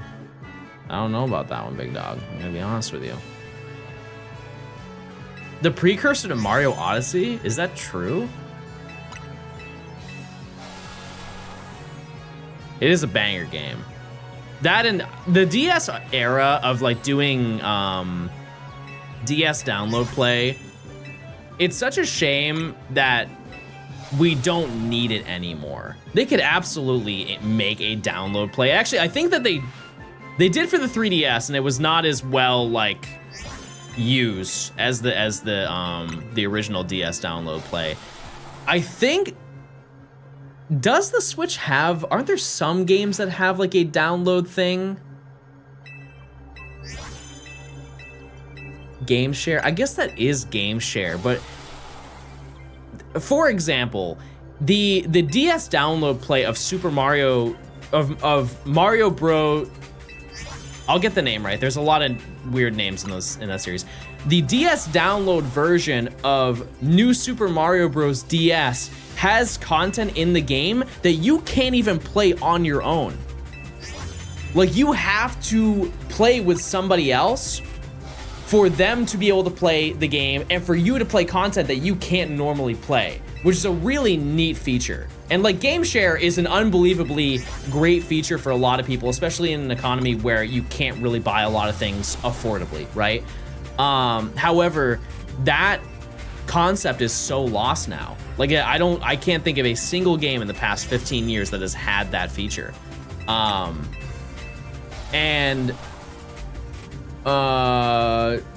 was the other game? Was it Mario Party? What was the one where you could pick the pedals? I think that was also oh no, that was Super Mario 64 DS. Super Mario 64 DS also had the same concept, I believe. Like that was exclusive to multiplayer where you could pick the pedals with Yoshi or do Luigi's Blackjack. And do you guys remember the trampoline game where Mario would jump down and you'd have to draw the trampoline for him to jump? I think, oh, and no, the Wiggler game, that was Mario Party. Oh no, because the Wiggler was, I think that was part of the flower thing with Yoshi. I don't know. Super long time ago, but oh, and the Bomb organizer, because there was like a black Bomb that came down and a pink Bomb, and you had to like bring them into their respective locations, and they go whoosh, whoosh, whoosh, whoosh, every time you dragged them in. My really niche version of DS download play gameplay, like multiplayer, was Lego Star Wars 2. You could do, they had like team deathmatch, and it was not in the base game. It was just an additional gameplay that was added. If you want to know some crazy gaming lore, did you know at one point, there were, I don't think it ever got cleared through, but basically some developers who worked on some larger game put together essentially Halo 2 on the Nintendo DS. And it was revealed to IGN, and they played it. I don't think there's any like actual gameplay of it that you can find. Yeah. I'm here with Mark. This is like ancient IGN lore. Okay, actually, hold on. Wait a second. We got 10 seconds. COD was on the DS, yeah, but the difference is this never came out. It has not even been found online to my knowledge. This is truly like peak lost media for my niche interests. All right, check time. No blue wings. We're almost a 10th away at odds. That's not bad, Chad. That's not bad. That's not bad. Okay, hold on. All right. Check this out. And we're going to talk about a little game called Halo DS. Once upon a time, there was this game that was in development. It wasn't created by a garage developer. It was actually done by a major studio, major publisher, AAA. Keep in mind, Chad, this is 14 years ago. This is like, it's almost kind of crazy to think that there are videos that are on YouTube that are like 18, 20 years old, and you can just get like recommended those. Publisher. And Potato Video, this was HD. This was ultra HD for the time. Hoping to bring it out. Unfortunately, for reasons we can't discuss, it never came to be. Obviously, you're not playing it right now. However, we are. Yeah, and we figured there was a lot of doubt about this game, whether or not it really existed, and we figured what better way to, shed some light on that than just to show it to you. So we're gonna do that now. This is Halo DS, and you're gonna see some better videos on my blog. And you've got basically a multi-card play, a single card play, and a model viewer. And so this version, it was just a multiplayer, like there was no campaign. And I don't think there was any point where they could have included a campaign in it. Because like the DS cartridges are so insanely small, and the game is 3D. It's just not, like it was not destined to be Halo 2, but it was destined to be a multiplayer game. But yeah, pretty much right now it's only one. And if I'm not mistaken, the only map was Zanzibar. If you were tapped into Halo, there was only one singular map that you could play on. Level, but you can run around Zanzibar and kick a little ass. Oh shoot! And I'm probably gonna get my butt kicked by Bozon. Oh, sorry, Bozon, you die. But like this is pretty much the only footage, and they are the only people who have the Halo. game. It plays like Halo, looks like Halo, sounds like Halo, and it's definitely there's some different control options. I'd like to up the sensitivity on everything a little bit. And the only way that they would be able to, like, this game would get leaked is if like there was somebody who like raided IGN's building, like, because to my understanding, they're the only people aside from the developers who have a physical, like they own a physical copy of Halo on the DS. And they're never going to dump that cartridge because I'm sure they are, for the rest of time, never allowed to show anything about that. But yeah, and the fact that there is multiple that IGN has is even crazier. Yeah, lifetime NDA. There's no way it will ever come out. But very cool. Very cool. I'm sure the game was not good either, just from looking at it, because they had FPSs on the DS where you'd aim with the touchscreen, and it was not ideal. But Colleen, thanks for the 52 months. Hope you're doing well. Thanks for stopping by. Always had to know a cool little thing like that is basically lost media. Yeah, it's just, if they ever wanted to show gameplay, if they ever got approval for it, it would be very cool to see it like on a capture card. If I were to take a guess, though, there's probably less than 10 copies to exist. I do find it especially odd, though, that only they got it, from my understanding. It was just IGN that was given it. And at the time, even obviously now that there's a ton of like game development companies or game review companies, but even then, there were, if anything, I think they were more popular. Because you had like Machinima, which was not like a game review company, but they definitely did have a hand in doing stuff like that. You have like GameSpot. I'm sure I could think of more if you gave me time, but it's odd that only IGN got that. How's hunting going? We're making progress. We're almost a tenth of the way the odds. We're making a small dent here. Can't really complain too much. And hopefully today, in a perfect world, I would like to get to like 1,500 encounters. I think that's very feasible. Polygon, true, Polygon does reviews. That's a good point. 4 billion, thanks to the Prime. If I didn't say that. Thank you. Thank you. Oh, gotta listen to this. Can't skip this. That sounds epic. I feel like IGN had more cachet back in the day. I mean, they were definitely enormous, and they still are. But Machinima was huge. Machinima ran a lot of gaming for a long period of time. Because if you didn't know, back in the day, to get your channel monetized to just make money, you had to know a guy. It was not like, hey, if you get 1,000 subs and you reach a certain amount of watch hours, you can monetize your channel. You had to actually know a company to get you approved through YouTube to make money. Because I just didn't have the infrastructure at the time. And Machinima was the company that would reach out to people and be like, hey, if you want it, we have the connections. You just give us a chunk of your money every single month and we'll do that. We'll allow you to, we'll get you set up so you can start making money on your YouTube channel. But the issue with it is that they were putting their contracts, they were giving contracts to, like, yeah, they were insanely predatory because they were giving them to, like, children. They were giving contracts to, like, I know a kid from my school who got a Machinima contract, and he was, I think, 13 when he got the contract. Super, like, it has to be illegal. It had to have been. And it was basically a lifetime contract that you had to sign to them.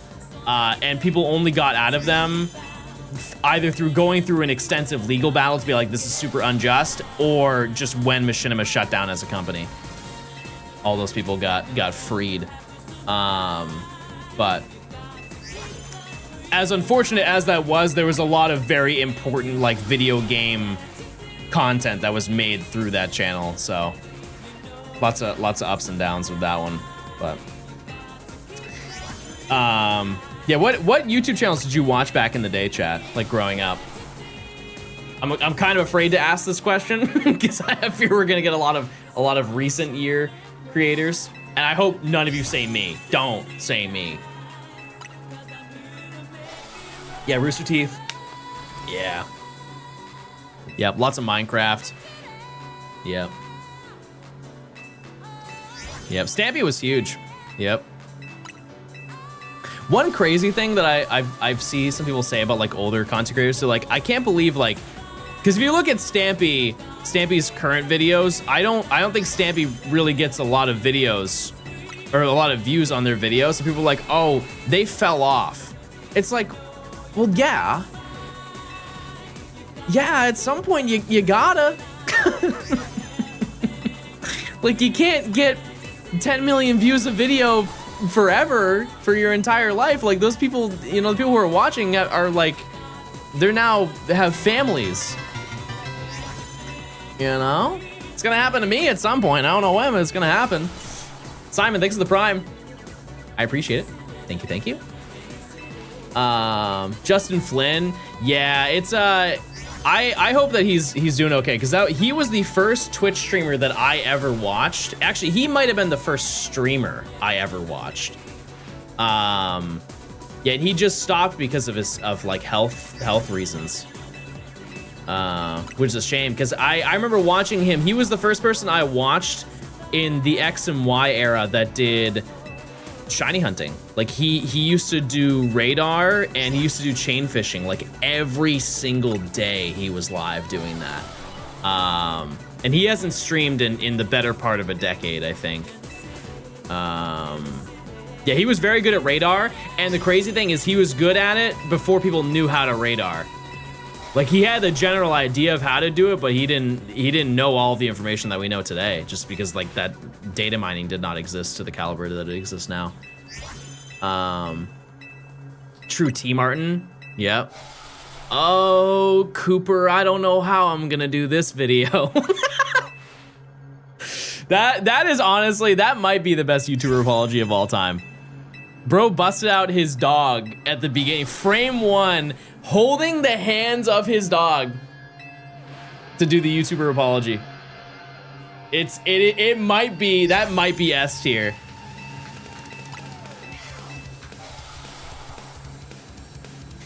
Cooper, I have no. Okay, to give you context, if you don't know who T Martin is, so T Martin, he basically ran an illegal Counter-Strike gambling website where it wasn't illegal, but he ran a Counter-Strike skin gambling website where people could gamble their skins and then use the money for the value of the skins to effectively gamble to then turn it into potential to buy better skins. Which, you know, that's, it's definitely a gray area and definitely predatory to a younger audience, right? But that wasn't the necessarily the bad part of doing that. The bad part is that he would make videos of him using the website, did not indicate that he ran the website, and he would be winning gambling against other people, and effectively it was skewed in his favor, and so he would win and basically steal stuff from other people. And keep in mind, because it's gambling, they're effectively running a casino. The people who ran the website were making millions and millions and millions and millions of dollars from doing it. Like an unfathomable amount of money that we'll probably never know the actual truth to. And he got outed because they found out through like their business that their name was like tied to the business, and they're like, huh, that's kind of weird. They've never mentioned that. And that's where it gets really illegal. And this was his response. Cooper, I have no idea how I'm gonna record this video, dude. Like, you gotta respect it a little bit. You gotta respect, like, he knows he's walking away not in trouble in the slightest. And he didn't. He never got in trouble for it. He knew that he's like, I'm just chilling. Like, look at how his house is unfathomably wealthy, right? Like, do you have an entryway that looks like that? I surely don't. I don't. And I've got 2 places, chat. There's no realm I would ever have a place like that.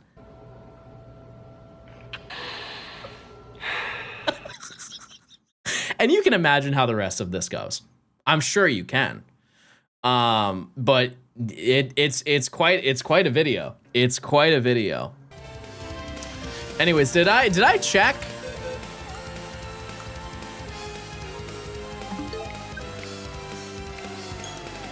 Did I count that?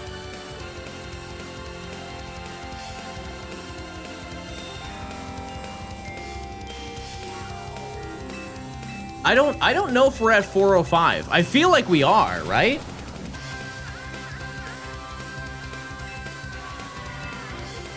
Let's watch it. We don't need to. We get the understanding of it. Also, that's a no on the prediction mods. Simon, thanks for the prime. If I didn't say that, I appreciate it. Thank you. Thank you.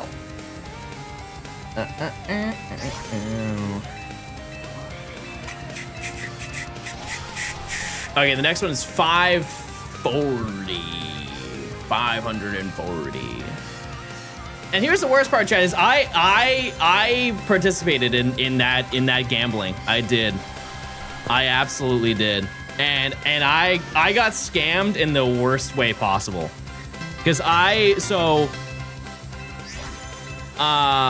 this is such a long time ago, but basically what happened is when I was living with my mom, I ended up getting into an argument with her because of the fact that she you know, it's like the classic, oh, you didn't take the chicken out of the freezer before I got home type of scenario.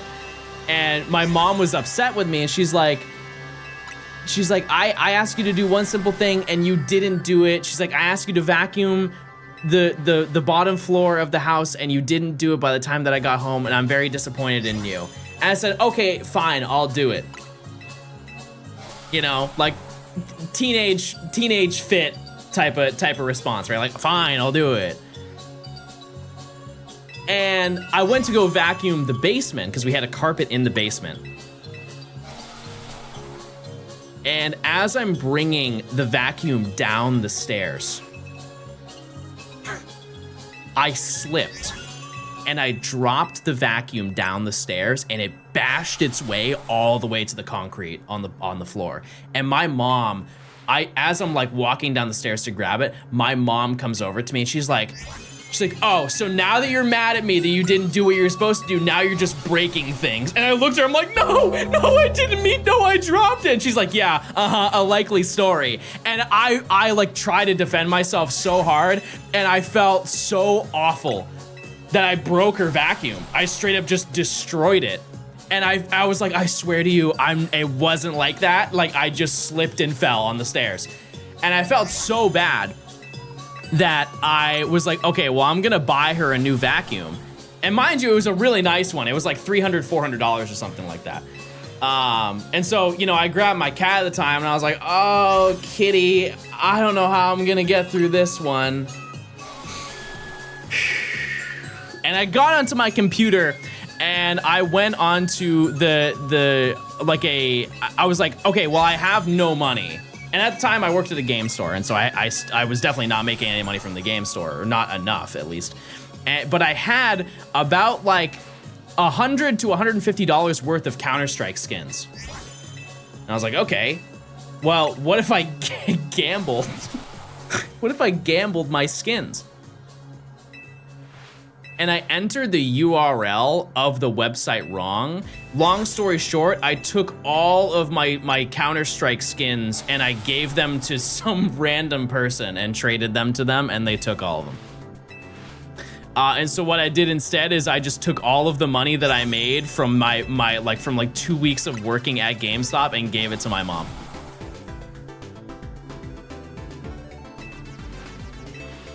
I just gave her the money. I bought her the same vacuum, I think, or I bought her like a similar price vacuum. But yeah, took all the money and I just bought her a new one instead. I was like, well, she's getting it back in some way. I may have taken the loss trying to do the right thing, but you know, live and learn. That's how it goes, Chad. That's how it goes. Back in the day, Chad, did you sell your games? Did you have a knife? No. No. Do you guys sell your games to stores? Like you trade in? I did that so much. Way more than I should have, to be honest with you. But I definitely did. I was a fiend for trading in games. But I think that's because a lot of the games that I got as a gift. Also, on an unrelated note, I'm not even trolling. I think I saw the shiny. I just didn't want to be wrong, and I got nervous. But I think I just saw the shiny. You know what? I'm so confident. I'm gonna check.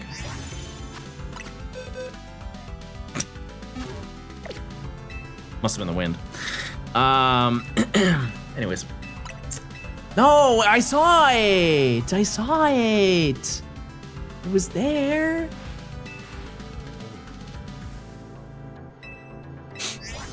I traded my copy of Pokemon Black and I absolutely regret it. Yeah. Yeah. You just gotta make up for it. Just play it again. Play it again and play it more than you played it the first time. But yeah, I remember I traded in a bunch of games. Or did you guys trade in consoles to upgrade? I feel like that's a lot more common. Because I traded in my OG 3DS to get the new Nintendo 3DS XL. It saved me like half the price of it or whatever. I'm surprised. I feel like a lot of people did that. I sold my Emerald, Platinum, and White 2 for $300 and I regret it. I mean, that's definitely not good, but that's a lot better than I would have imagined you would have got for it. Love the YouTube videos. I appreciate it. You're currently watching one in progress. Zero, thanks for the 2 months. Thank you. Yeah, I definitely upgraded a lot. Like, I traded in my 360 to get an, or no, I didn't trade in that. Oh no, I think I sold my Xbox One. I just sold it. I didn't want it anymore. What other console upgrades did I do? Bought a DSi. Maybe that was the only upgrade. Oh no, Chad! I sold my Wii U. I sold my Wii U. What did I buy that? What did I buy with it? Maybe just a game. I definitely sold my Wii U. That's for certain. I just don't know what I sold it for. It was probably just a game. Or straight cash. One of the two. And I know I did not get much for it. Those consoles cannot be expensive, can they? They must be relatively cheap. And here's the thing, is it's a good console. It's just it did not have a lot of support to be a good console. Yeah, if you want to buy one, complete, it's like $150, maybe even less than that. It's not terrible for what it is, because those consoles had you could play DS games on there. Like, it had Pokemon Ranger. That's one thing I think a lot of people didn't know, is you could play Pokemon Ranger on the Wii U. And I think if that console sold better, or they added the Pokemon games, that the Wii U would have sold like hotcakes. Like, imagine on release for the Wii U, you could play DS games on it. People would have ate that up. Playing all your favorite games on the big screen, and you could record it if you wanted to at the time. Lot of potential. Lots of potential. Yeah, and it's very clear they wanted the Wii U to win because they took all of the Wii U games and put them on the Switch. Aside from like maybe 3 games. What was the last one they did? I remember, was it like Tropical Freeze or something like that? There was one final one that people were like itching for them to add, and they finally did it. Xenoblade? Oh, yeah, maybe it was that. Maybe it was that. How many encounters does Shiny Tyrant take? 5,040, and then Amora was 6,660. So we're hoping that this one is a little bit more thoughtful and mindful of our time.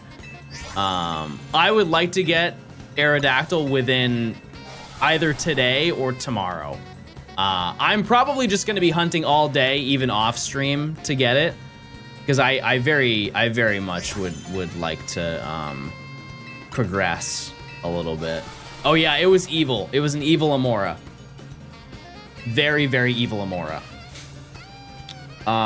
Let's see, what other daily games can we get into? My name's Skylar White, yo.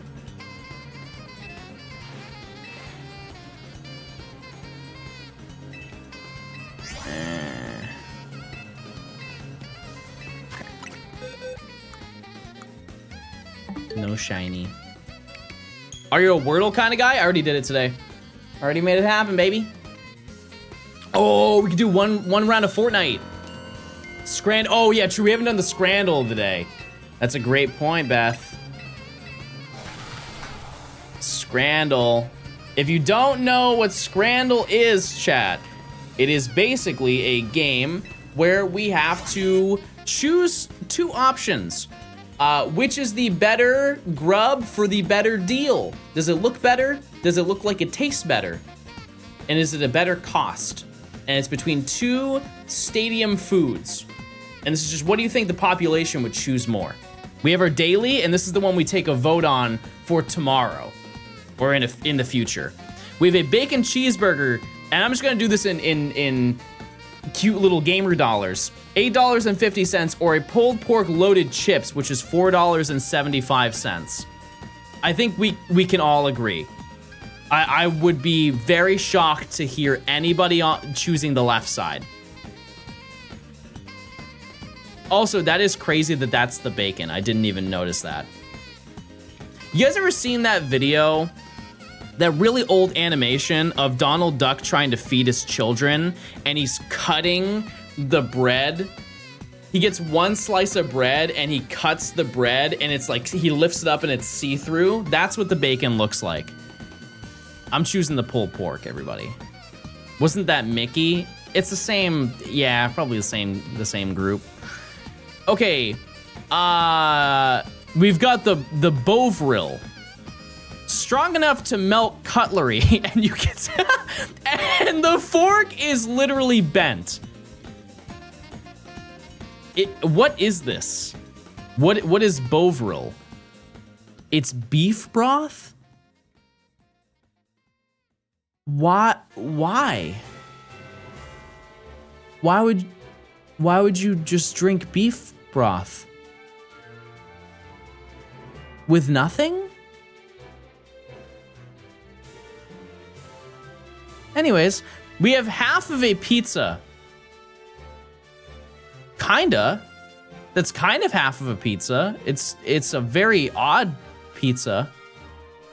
I'm just gonna, chat, in what realm would you want beef broth over 2 slices of pizza?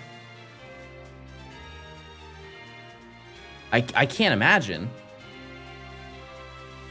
Okay, and then a very creepily close-up photo of a hot dog or a chicken katsu box. The hot dog is $8 with a coffee, or you can get a chicken katsu box. Once again, left or right, chat? Left or right? What do you think is the better deal? I will say this hot dog is in a baguette. This is a very large hot dog, and I don't think that's being noticed. That looks like it's inside of a baguette. I'm still picking right. But that is a large dog. Oh, the curse of the half wiener. $5.90 for a half done job. Actually, I don't think that's a hot dog. I think that's a sausage, chat. I think that's a little like summer sausage looking thing. Or you can have 1 sausage, or you can have 10 with a drink. Not in the photo. Or he decided it was such a good deal he gave the beverage to the guy next to him. I think that's telling more than anything. And also, you know, I'm gonna say it. I do slander the English fish and chips, because the chips do look pretty underwhelming. These look very well fried. Left or right, chat? What are we feeling? I feel like these are all slam dunks. This looks like yummy grub. I just don't think I could handle 10 wieners. I can barely handle 1, you know? Butter chicken and rice for $6. These are all England, by the way. Usually there's like at least some cultural variety, but this is just straight England. Butter chicken and rice or pie and chips. See, this is what I'm talking about. This is sad. That barely looks like they fried it. Like they thought about it. Like they did the LaCroix of frying.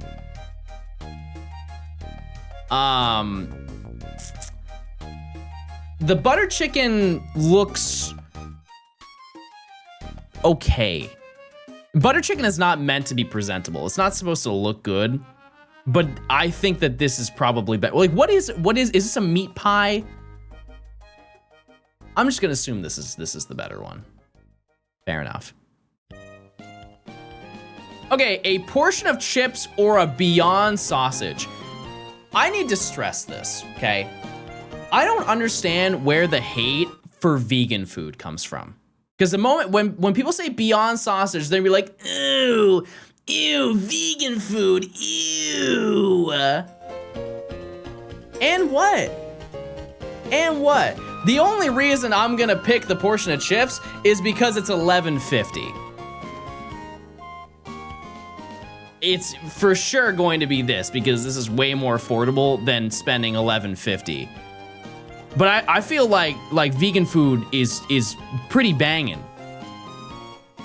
Frozen vegan food is kind of like hit or miss. Like sometimes it's good, sometimes it's really bad. But like if you go to a restaurant, like a vegan restaurant, like they go all out. I've had some fantastic grub. Just keep an open mind is what I'm saying. Okay, we're 5 for 5 right now. Potato wedges, and those do look scrumptious. Or a hot dog with self-serve toppings. As opposed to... When can you not choose what you get on a hot dog? Potato wedges are $3. Dare I say, for a stadium, $3 is a steal. This is free with a Norwegian cruise.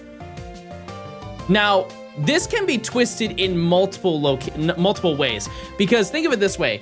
Are they implying that it's free with the Norwegian cruise, or it's free and we get a Norwegian cruise on top of it? Because despite that dog looking a little sad, that's a great deal. You get free food and you get an entire cruise ship. I'm gonna pick the potato wedges. Okay.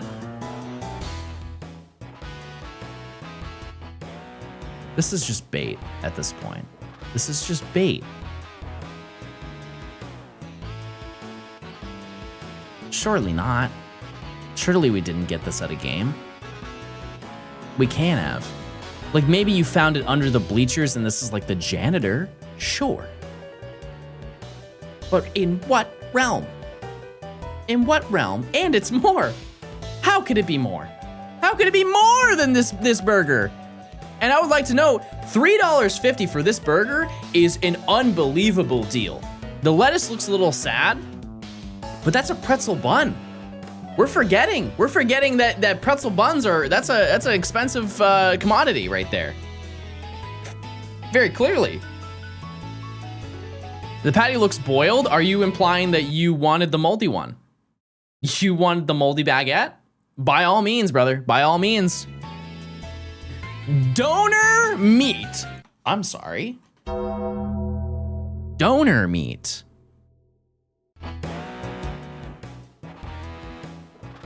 Donated from whom?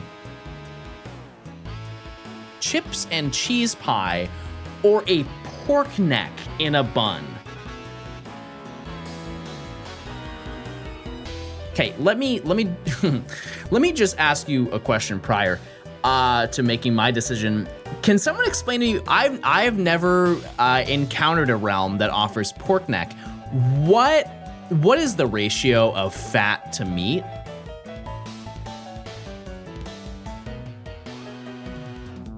I couldn't even guess. Like I don't have a lot here.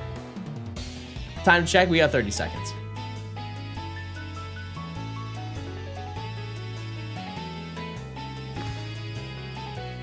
I'm just gonna pick the pork neck. This is a foul ratio, by the way. I feel like I'm just gonna lose this one just because they're gonna be like, oh, John, you don't understand. This donor meat's been donated so good. This is the best donor meat you'll ever have in your life, John.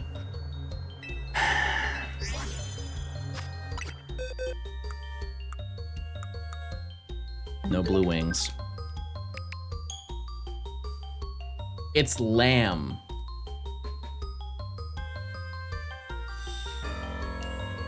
It's lamb, everybody. Okay.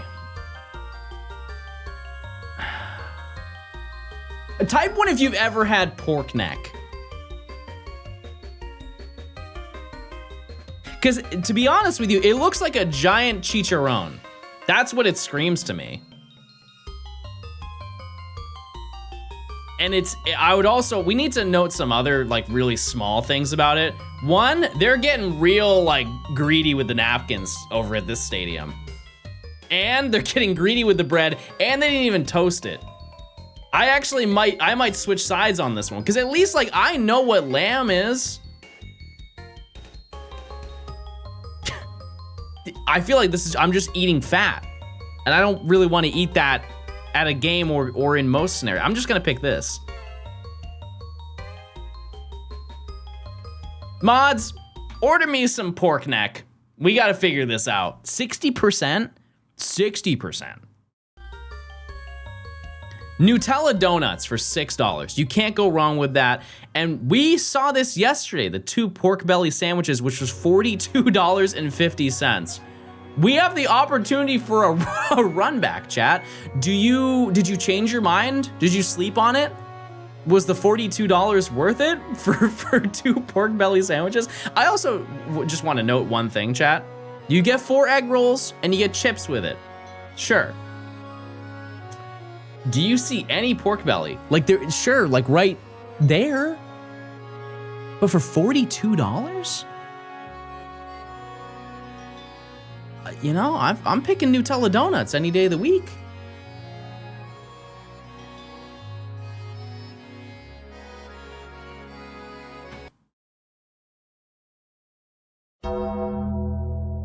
There's a lot you could say here.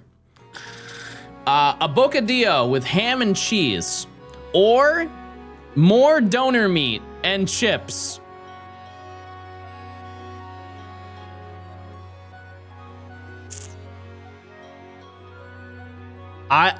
This looks fresh and very yummy. That being said, I am wildly confident this would not fill me. I don't think it would fill most people. There's not enough, like it's so much carb, you're gonna be so hungry like by like the next quarter. Like maybe 10 minutes later. This also, okay, to explain it, is this the giant, like, is it kind of like shawarma where they have the giant thing and then they shave the sides of it? Because that's what it looks like. That changes a lot. However, that does not look good. It doesn't look good.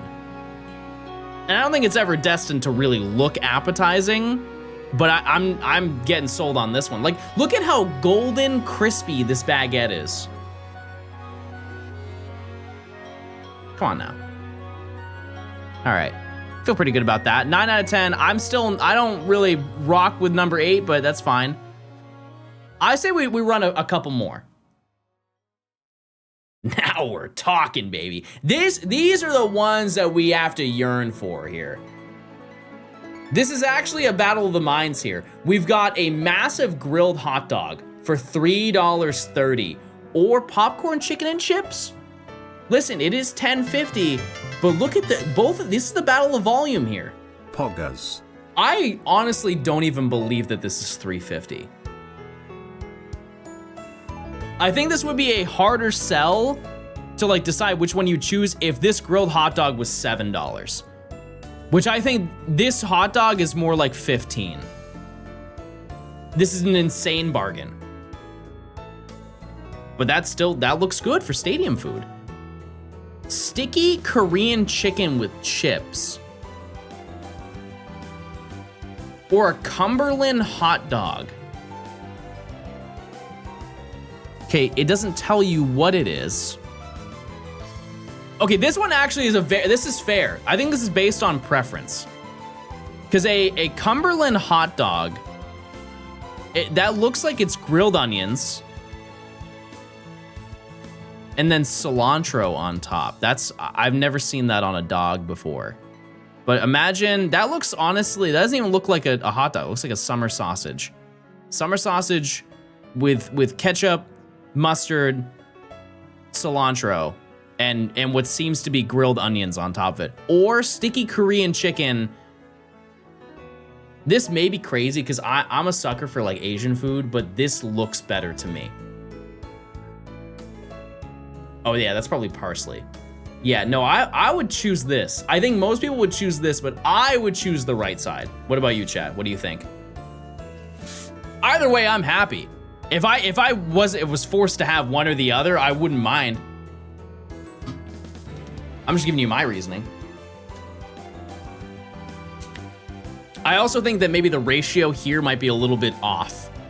Too little chicken for how many chips are there, but we can't see the whole thing, so it's hard to judge, but I'm choosing the right side.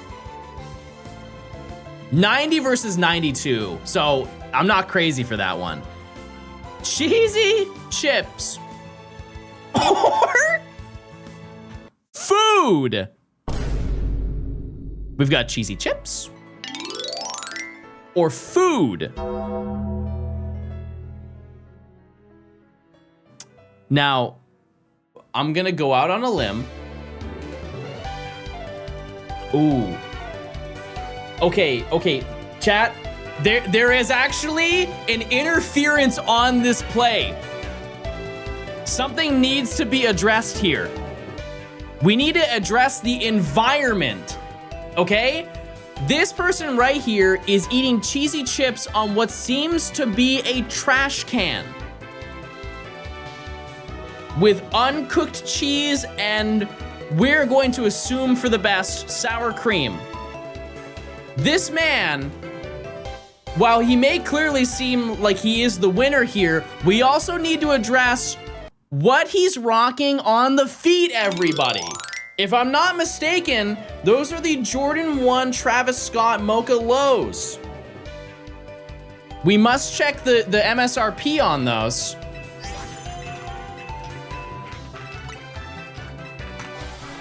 We must check the value on those.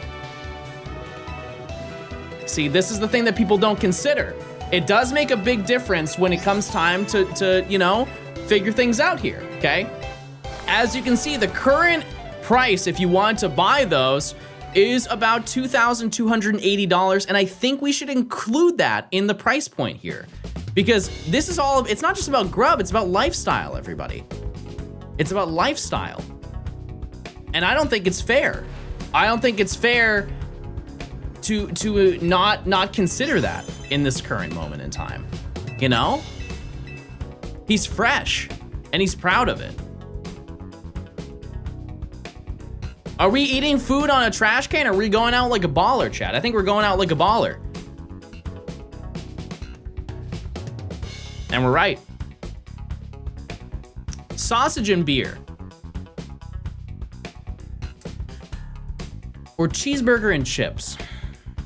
Now, what I will say, chat, is this is the battle of the mid.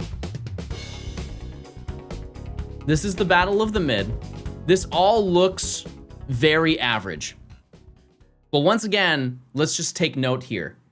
This guy on the left is living a significantly better life than this person ever will.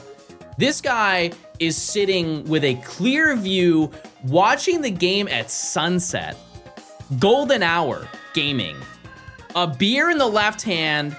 He's somehow balancing half of the plate, the lighter side of the plate, by the way, on his leg.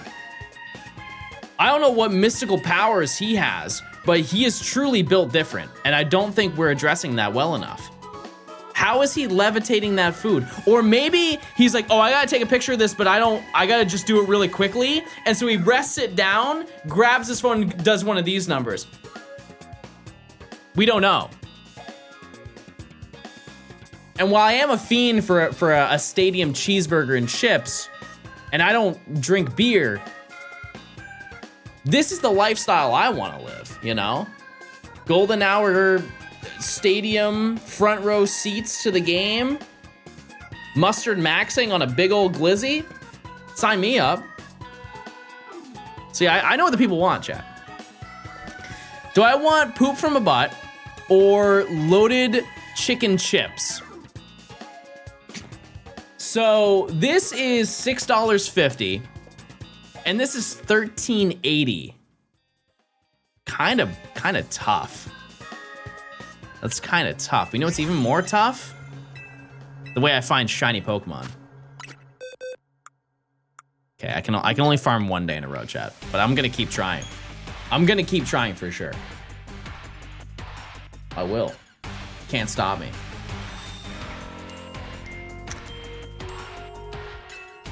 Steak pie chips, peas, and gravy. Okay, I have a brave question to ask, but I'm just gonna be honest. Mushy peas. Give me the lowdown on mushy peas. Is there anything in mushy peas other than just mushed peas? Is it as surface level of a food as I could possibly imagine it to be? Sometimes mint. How did you made it worse? How did you do that? How did you make the food worse than I thought it was? Mint?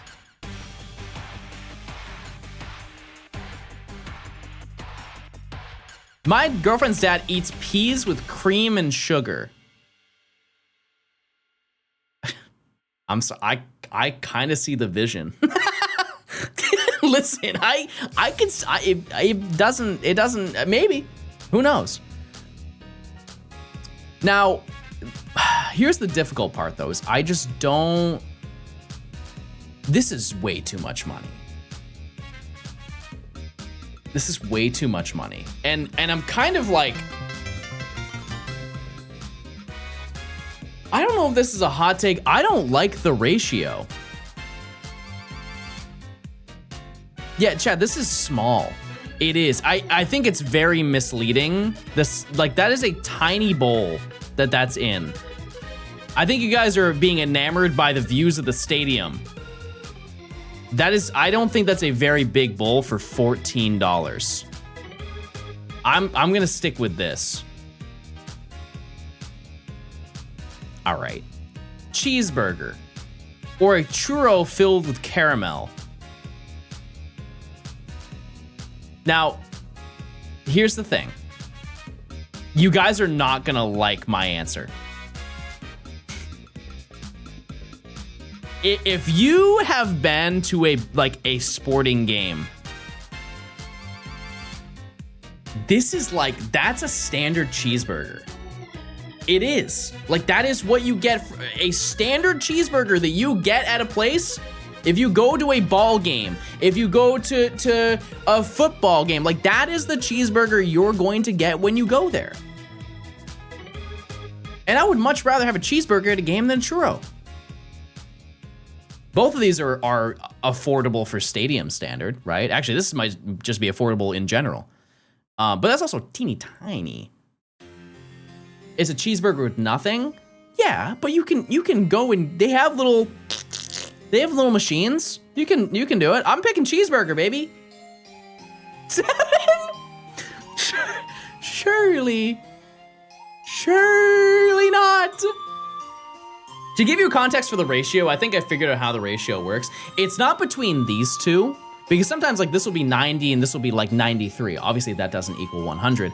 I think it's what was the ratio? They were put next to something else. Like this hot dog was put next to something else and that was the ratio that it was. But the one ratio was higher than the other that won the previous one. I think it's a really confusing way to do it, but I think that's how it was supposed to be done. Anyways, a hot dog with 2 drinks. This is a hot dog and a special cup. We need to note that has a difference. It may not seem like it, but at a stadium, it does have a difference. This is a special cup and this is a beer and it's $40. I hate to tell you this, chat, but this is pretty standard. Because think of it this way, and obviously we don't know this information, so we can't just confirm it, but these are like the cups that you get and you get infinite refills. So you could buy one drink for $8 or $7, or you could buy one cup for $25 and get infinite refills anytime you go to the stadium that year. I know this because they have one for baseball right now. If you go to a Dodgers game, you can get a Shohei Ohtani cup, and it's like $75, which is outrageous and stupid. But if you go to a bunch of games, you can bring that with you and get infinite refills as much as you'd like for the entire season. Not forever, but for the entire season. On a side note, this is $2.65. I don't even know what it is, but it looks yummy. Just wanted to point that out. Just keep it in mind for future. Oh my. Oh my. This is nice. Chicken and chorizo tacos with cilantro, red onion, and salsa verde. My favorite salsa. With some limes on the side? Or a smash burger. And you don't get the drink. You don't get the drink. That's a lot of cilantro. Pile it on there. I don't have the gene. I don't have the soap gene. Anonymous, thanks for the 5 gifted. I appreciate it. Thank you so much. Hope you're doing well. Star Labs, thanks for the prime. Thank you. If you guys give a sub, please say thank you. I really feel like this is just like the mood and the vibe. Like what just feels better in the moment. I think that both of these are acceptable answers, and I truly don't know. I think gamers D. I think maybe more people would lean towards the burger because it's like half the cost of this, right? But these are loaded tacos for 16 bucks, Chad. Like this is appropriate. I feel like this is for a stadium food. Because always keep in mind, chat, because I know some people are like, John, who in the world is gonna pay $16 for tacos? To be honest with you, all of us. Have you guys seen the prices? You ever gone out recently to get food? It's not cheap. Like I go out with Nimi and we go get 2 burgers and it's like $45, $50. It's crazy. Like I feel like you have to go get fast food at this point. But for a stadium, $16, that's like what, you know, that's just how it is. I feel like people are just gonna choose the smash burger though. That looks good though. I'm gonna miss it. And we're back. Oh my. Oh my. Korean chicken loaded fries with garlic mayo, no price data. I don't wanna like over exaggerate, chat. That might be the worst pizza I've ever seen in my life. That's like if you gave AI the idea of a pizza. Why does it look like a PS3 render of a pizza? Like I feel like I would see that in like the Spider-Man game on the PS3. It's gotta be this. Yeah. All right, last one. A steak pie or tacos. Those little tacos for $11.15? Forget that they look horrible, but like that's an abomination for price. There's no onions? Onions aren't that expensive, they can't be. The steak pie doesn't look much better, but I mean, like, come on now. What would you pick? I would be upset either way. But you know what? Maybe the steak pie is one of those situations where, like, it doesn't look good, but it tastes great. You gotta pick one. You can't say neither. You can't say neither one. You gotta pick one. I'd starve. The people hate the steak pie. Let it be known.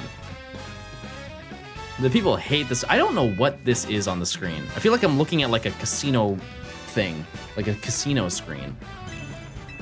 Anyways, well, that was fun. That was fun to figure that out. Anyways, also, what was the prediction?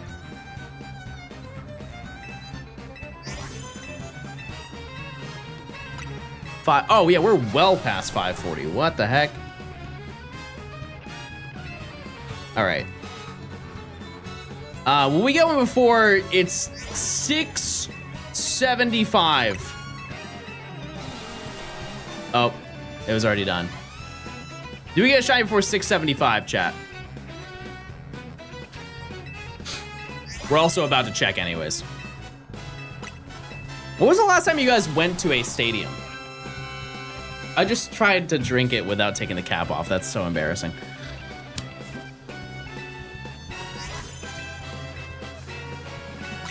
You didn't see that.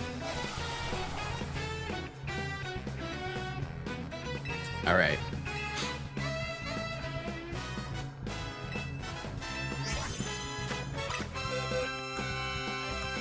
No shiny. No shiny, guys.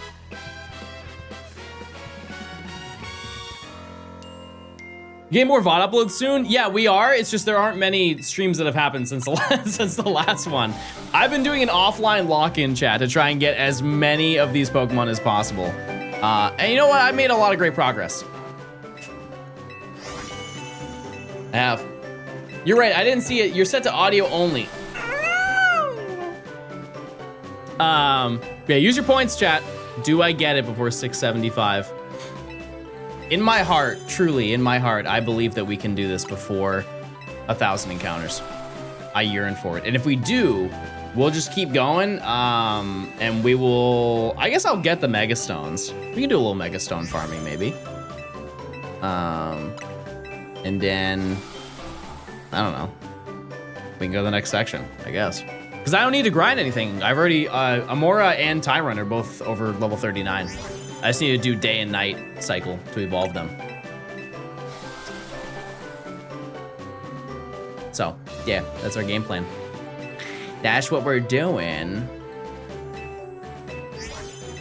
The Aerodactyl icon keeps throwing me off. I know. It shows up so quickly that you can't even tell.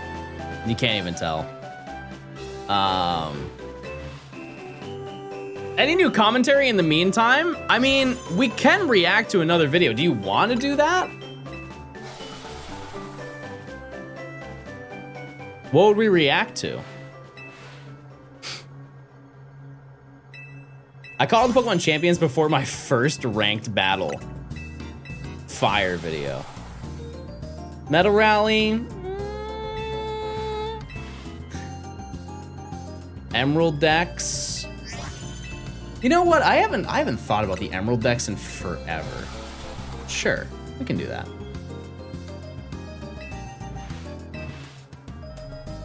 Let's see. How long is that video? It's pretty long.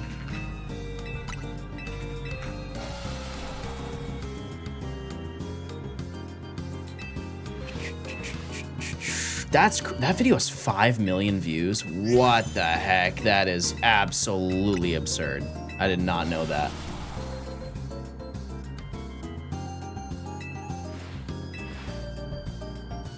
That's crazy, crazy, crazy, crazy, crazy, Boom. crazy. Good luck with the bird. I appreciate it, Ryan. Thank you. Where are you at in the challenge?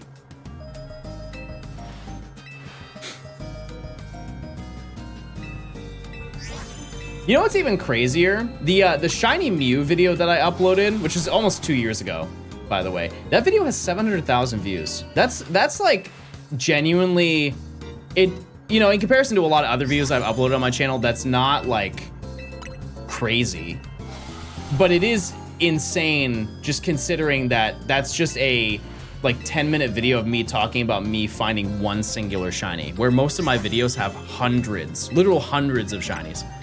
43 in rank Y. I got Alpha Dragonair, Alpha Pikachu, and Alpha Gumi in a row. Epic. That's crazy.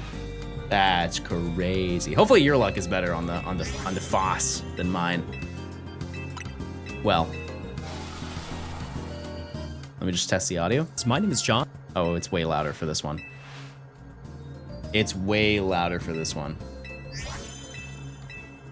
Oh, that's the wrong thing. Let me. And welcome back to yet another. Okay. All right. This video's 50 minutes long. I don't even remember that. Can you center yourself in the camera? It's bothering me. No. I'm standing up to my bullies now. I'm a changed man.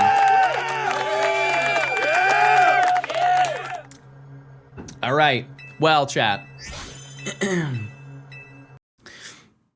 All right, chat. We're going to do another react. We're going to react to one of my, it's kind of older video. When did this video come out? I think it was almost 3 years ago that I did this video, which is a little bit insane to think about. No, it was 2 years ago, right? Either way, it's an older video, but this is when I finished Pokemon Emerald's Pokedex. And we'll do a little commentary, and I'll give you my thoughts and stuff. But I feel like a lot of this you guys know because I stream the entire thing. But either way, and we're gonna do our little Aerodactyl checks in between as we do. What is going on, guys? My name is John, and welcome back to yet another video. For a lot of fans of the Pokemon games, completing the Pokedex is seen as one of the largest post-game tasks to give a better game experience for things like shiny hunting, building competitive teams, and unlocking post-game content. One thing to note is that the editing is like so clearly different from the Shiny Professor Oak. Like, this is when I started to really hone in my editing style, like way better than that video. History of the Pokemon games, the Generation 3 games are considered to be by far the most difficult games to complete. Unlike the more recent titles where you just need both of the recent games in order to complete it, this was a different time. Because Generations 1 and 2 weren't compatible with the Game Boy Advance, previous gen Pokemon couldn't be traded, which meant that they had to find a way to fit all of them in just these games. Actually, just this one more side note, I remember seeing a comment on this video when it first came out. Somebody was like, bro, stop with all the sound effects. I'm paying attention. They're like, I don't have ADHD. I'm paying attention, John. Stop using all the sounds. And I'm like, I'm glad you are. You're fortunate that you don't have to worry about that and you don't need little fun sounds. You're like, oh, you don't need your neurons activated every 4 seconds, but we do. Challenged myself to get all 386 as fast as possible, and this is how it went. Despite this already being one of the hardest challenges I've ever done, I decided to take it a little bit further. This is my childhood copy of Pokemon Emerald, and the first Pokemon game that I've ever owned. I've always had the idea of wanting to fully complete this game, mostly because the rival just straight up told me that I couldn't do it, and I figured that'd be best to turn this challenge into a living dex, which means that I have to catch one of each individual Pokemon rather than just having the evolution entries. On the first day of the challenge, I started in Little Root Town, where I immediately left the choice of the starter Pokemon up to my chat, and to no surprise, they chose the best one. As you can imagine, the best way to begin this challenge is to open up as much of the map. Farming. That's we farm those comments. There are some people who are upset. They're like, oh, Trico's the best. All 3 of us really love Trico.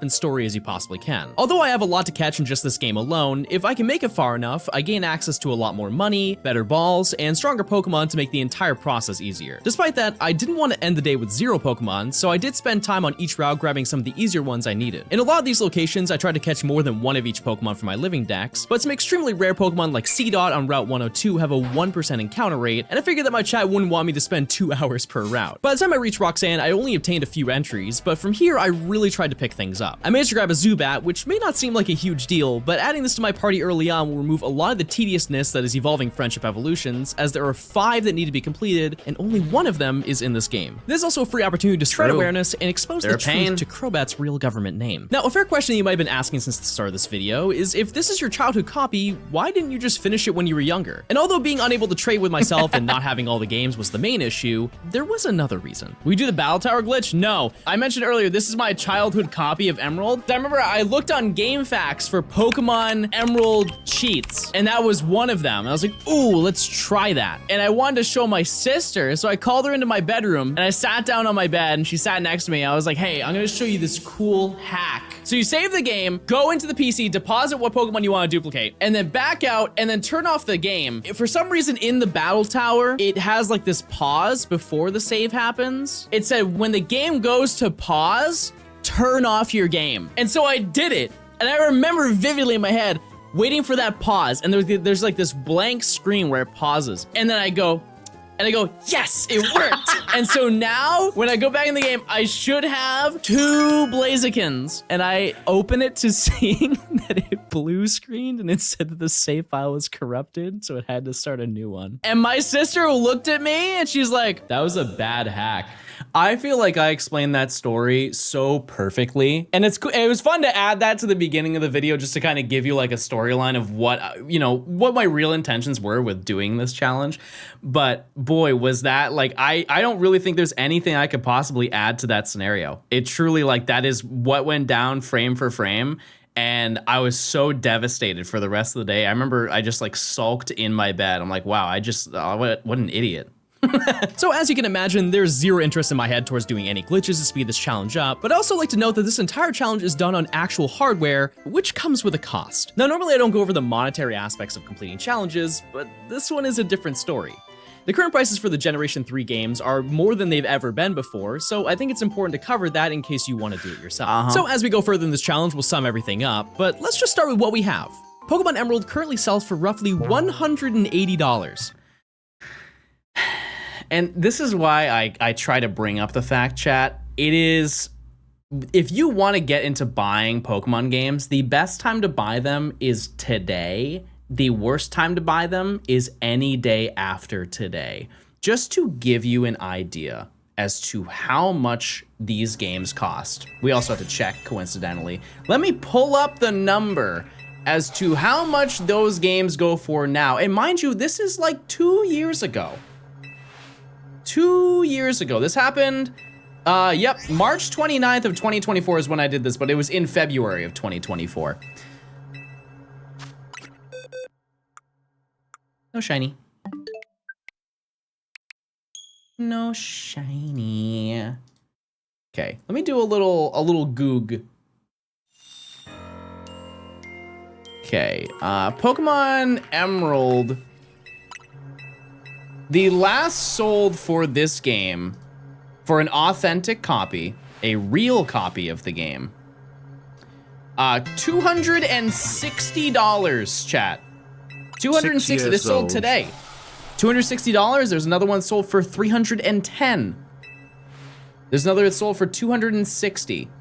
There's another one that sold for $250. There was one that sold for $309.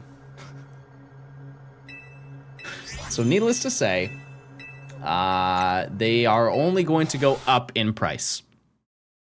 Not the best start. It's important to know that you can buy copies online for like $30, but in 99% of cases, they're blatantly fake copies, which can be prone to a lot of issues like saving and bad performance. Although I'm playing and recording this off an analog pocket, which runs around the $300 mark, we'll take a look at this through the eyes of the original Game Boy Advance, which costs you about $60. Right before taking Umbrella. Has Fire Red Leaf Green gone down since the Switch port? I don't think so. Like, it may have, and if it has, it's like marginally cheaper. Like, it's still very expensive, because here's the thing, people love physical media.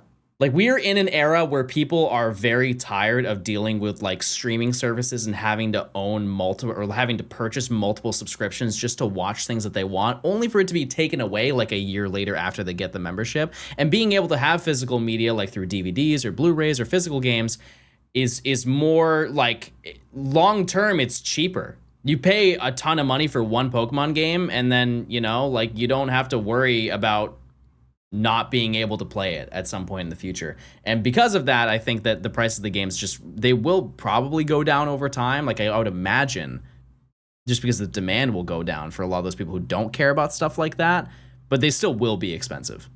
I managed to evolve an Abra I caught earlier into Kadabra, which poses another issue in this challenge: trading. In total, there are 13 Pokemon you can only obtain through this method, and unfortunately, the best trade in this game is the Battle Frontier, where you can trade a Bagon to get a Seahorse. Like, this isn't even a slightly rare Pokemon, and why would you ever want a Horsey in the first place? With this, we've added our second piece of hardware to this challenge, and with one silly little link cable, I was able to trade to get my Alakazam. After threatening half the region with some advanced silverware, I was able to make it through half the gyms, which allowed me to grab the Go-Go goggles, which enabled a small little side quest that I could go on. Once you have access to the desert, the Mirage Tower will appear at random times, and once you arrive at the top, you're able to choose between the two Hoenn fossils. After picking one, the tower crumbles, but we can obtain the second one at a later point. After a few hours, cool animation. I loved the way Gen 3 handled like the graphical side of the game in comparison from Pokemon Crystal.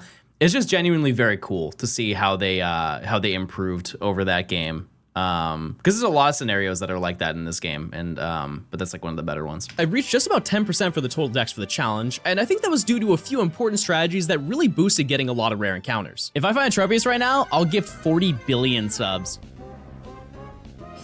I'm broke. Oh my god, I'm broke. Oh no!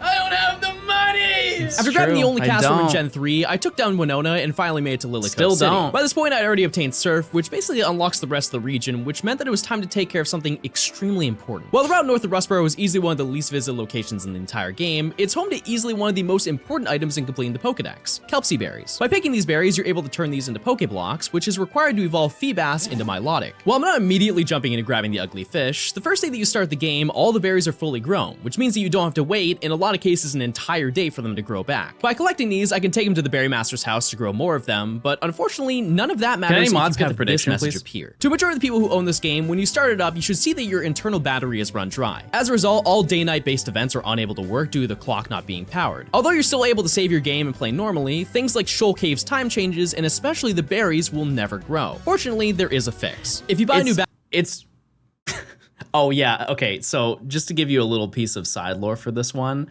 I did not have a tripod when I recorded this. I'm not even joking. The way that I recorded, because I wanted to show my hands soldering. Obviously, I'm not gonna solder with one hand. Like that's insanely difficult to do. But I sat at my kitchen island and I grabbed the soldering kit and I quite literally put my phone in my neck. Where's my phone? I had my phone like this while I was filming. And you can see it's not easy to do.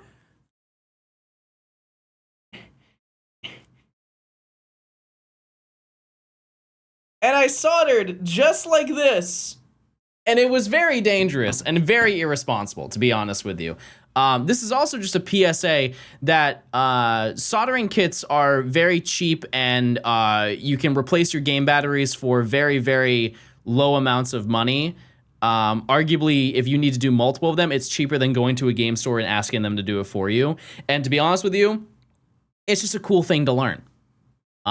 It's just hot and dangerous, and you should you know, do your research before you do it, but it's not a hard thing to do. batteries and a soldering iron, you can swap out. Also, shout out to the Scrub Daddy. Not sponsored, but boy, that's a good sponge.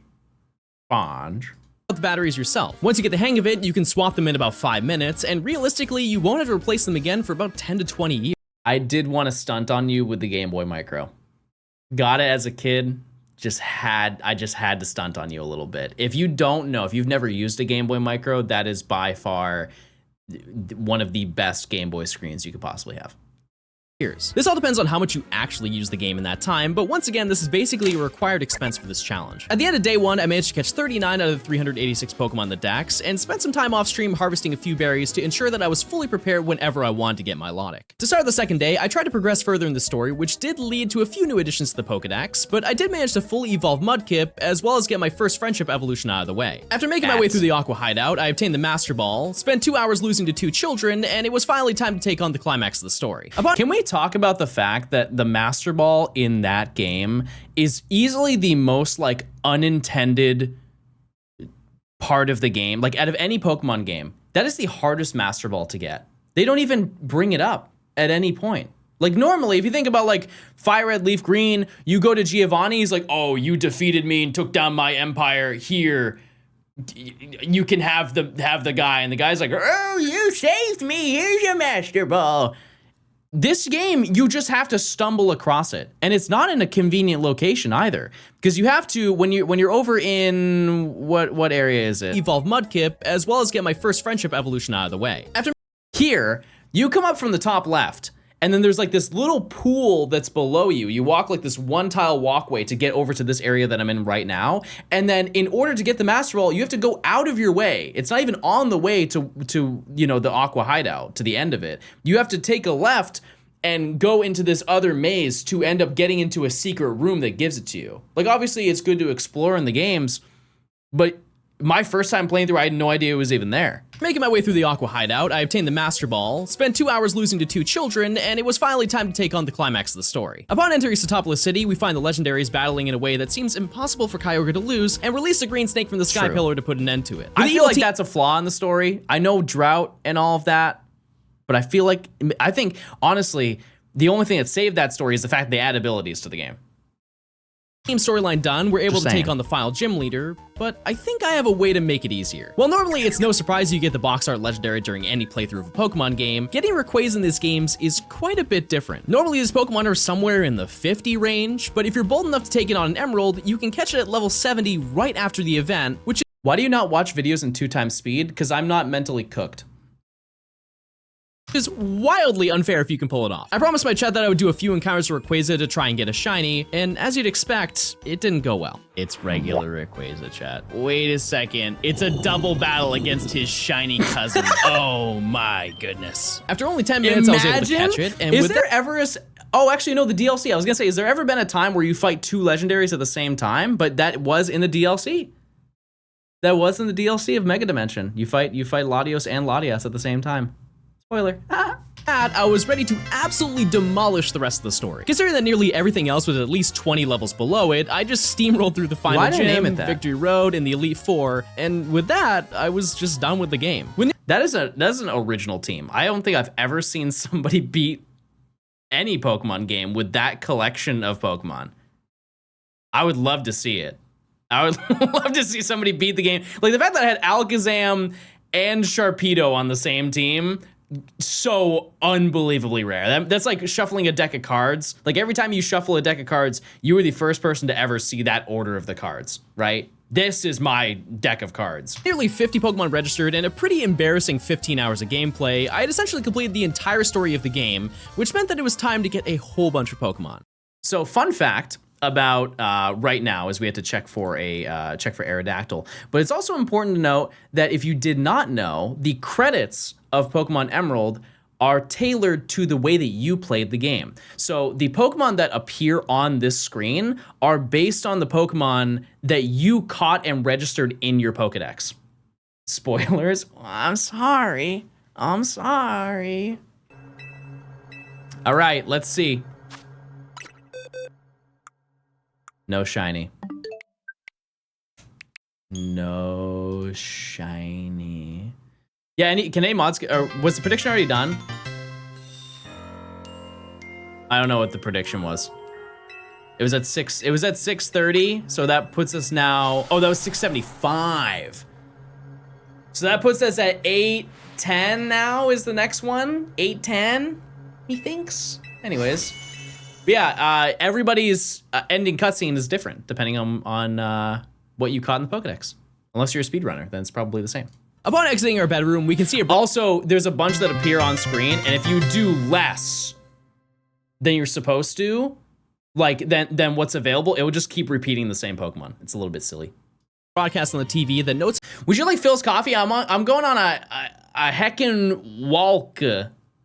Why did you say that the way that you think I say the word walk? That's not how I say it. That is not how I say the word walk. What? Yeah, can I get an iced coffee? No, actually, can I get the yuzu tea? That was really good.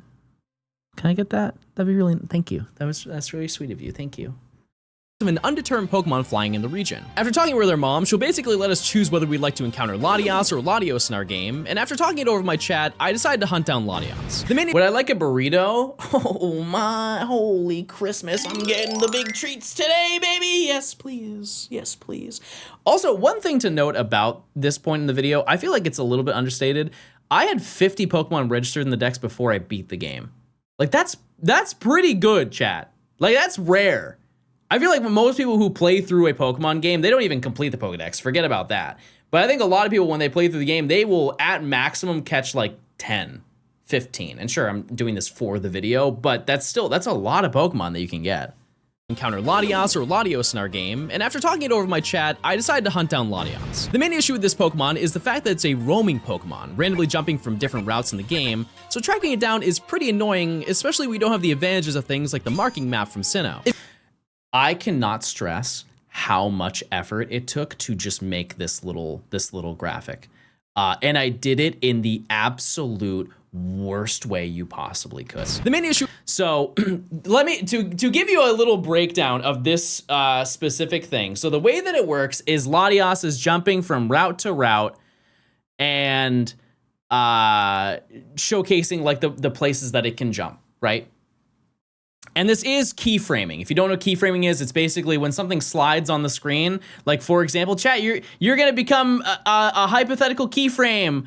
Oh my goodness, look, you're a keyframe right now.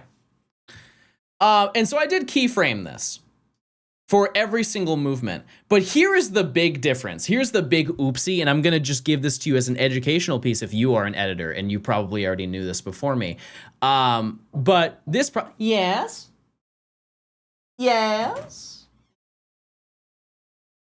Oh, okay, hold on one second, chat.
Okay, sorry, I'm back. I have to end stream because the baby, one of the babies used the restroom, and there was a lot of blood in his matter that he created. So I have to go take him to the vet to go get that figured out. So yeah, I will be back tomorrow, and we'll keep hunting. But yeah, I do have to end stream, chatters. But I'll do some offline hunting. We'll see if I find Aerodactyl. But gotta go take care of that. Gotta get it done. So yeah, I'm just gonna end stream now. But we'll re-react to the video. We're only 7 minutes in, so we can take care of that tomorrow. But yeah, I'll see you guys tomorrow. Okay, goodbye. Have a good one. See ya. Have a great day. See ya. Goodbye.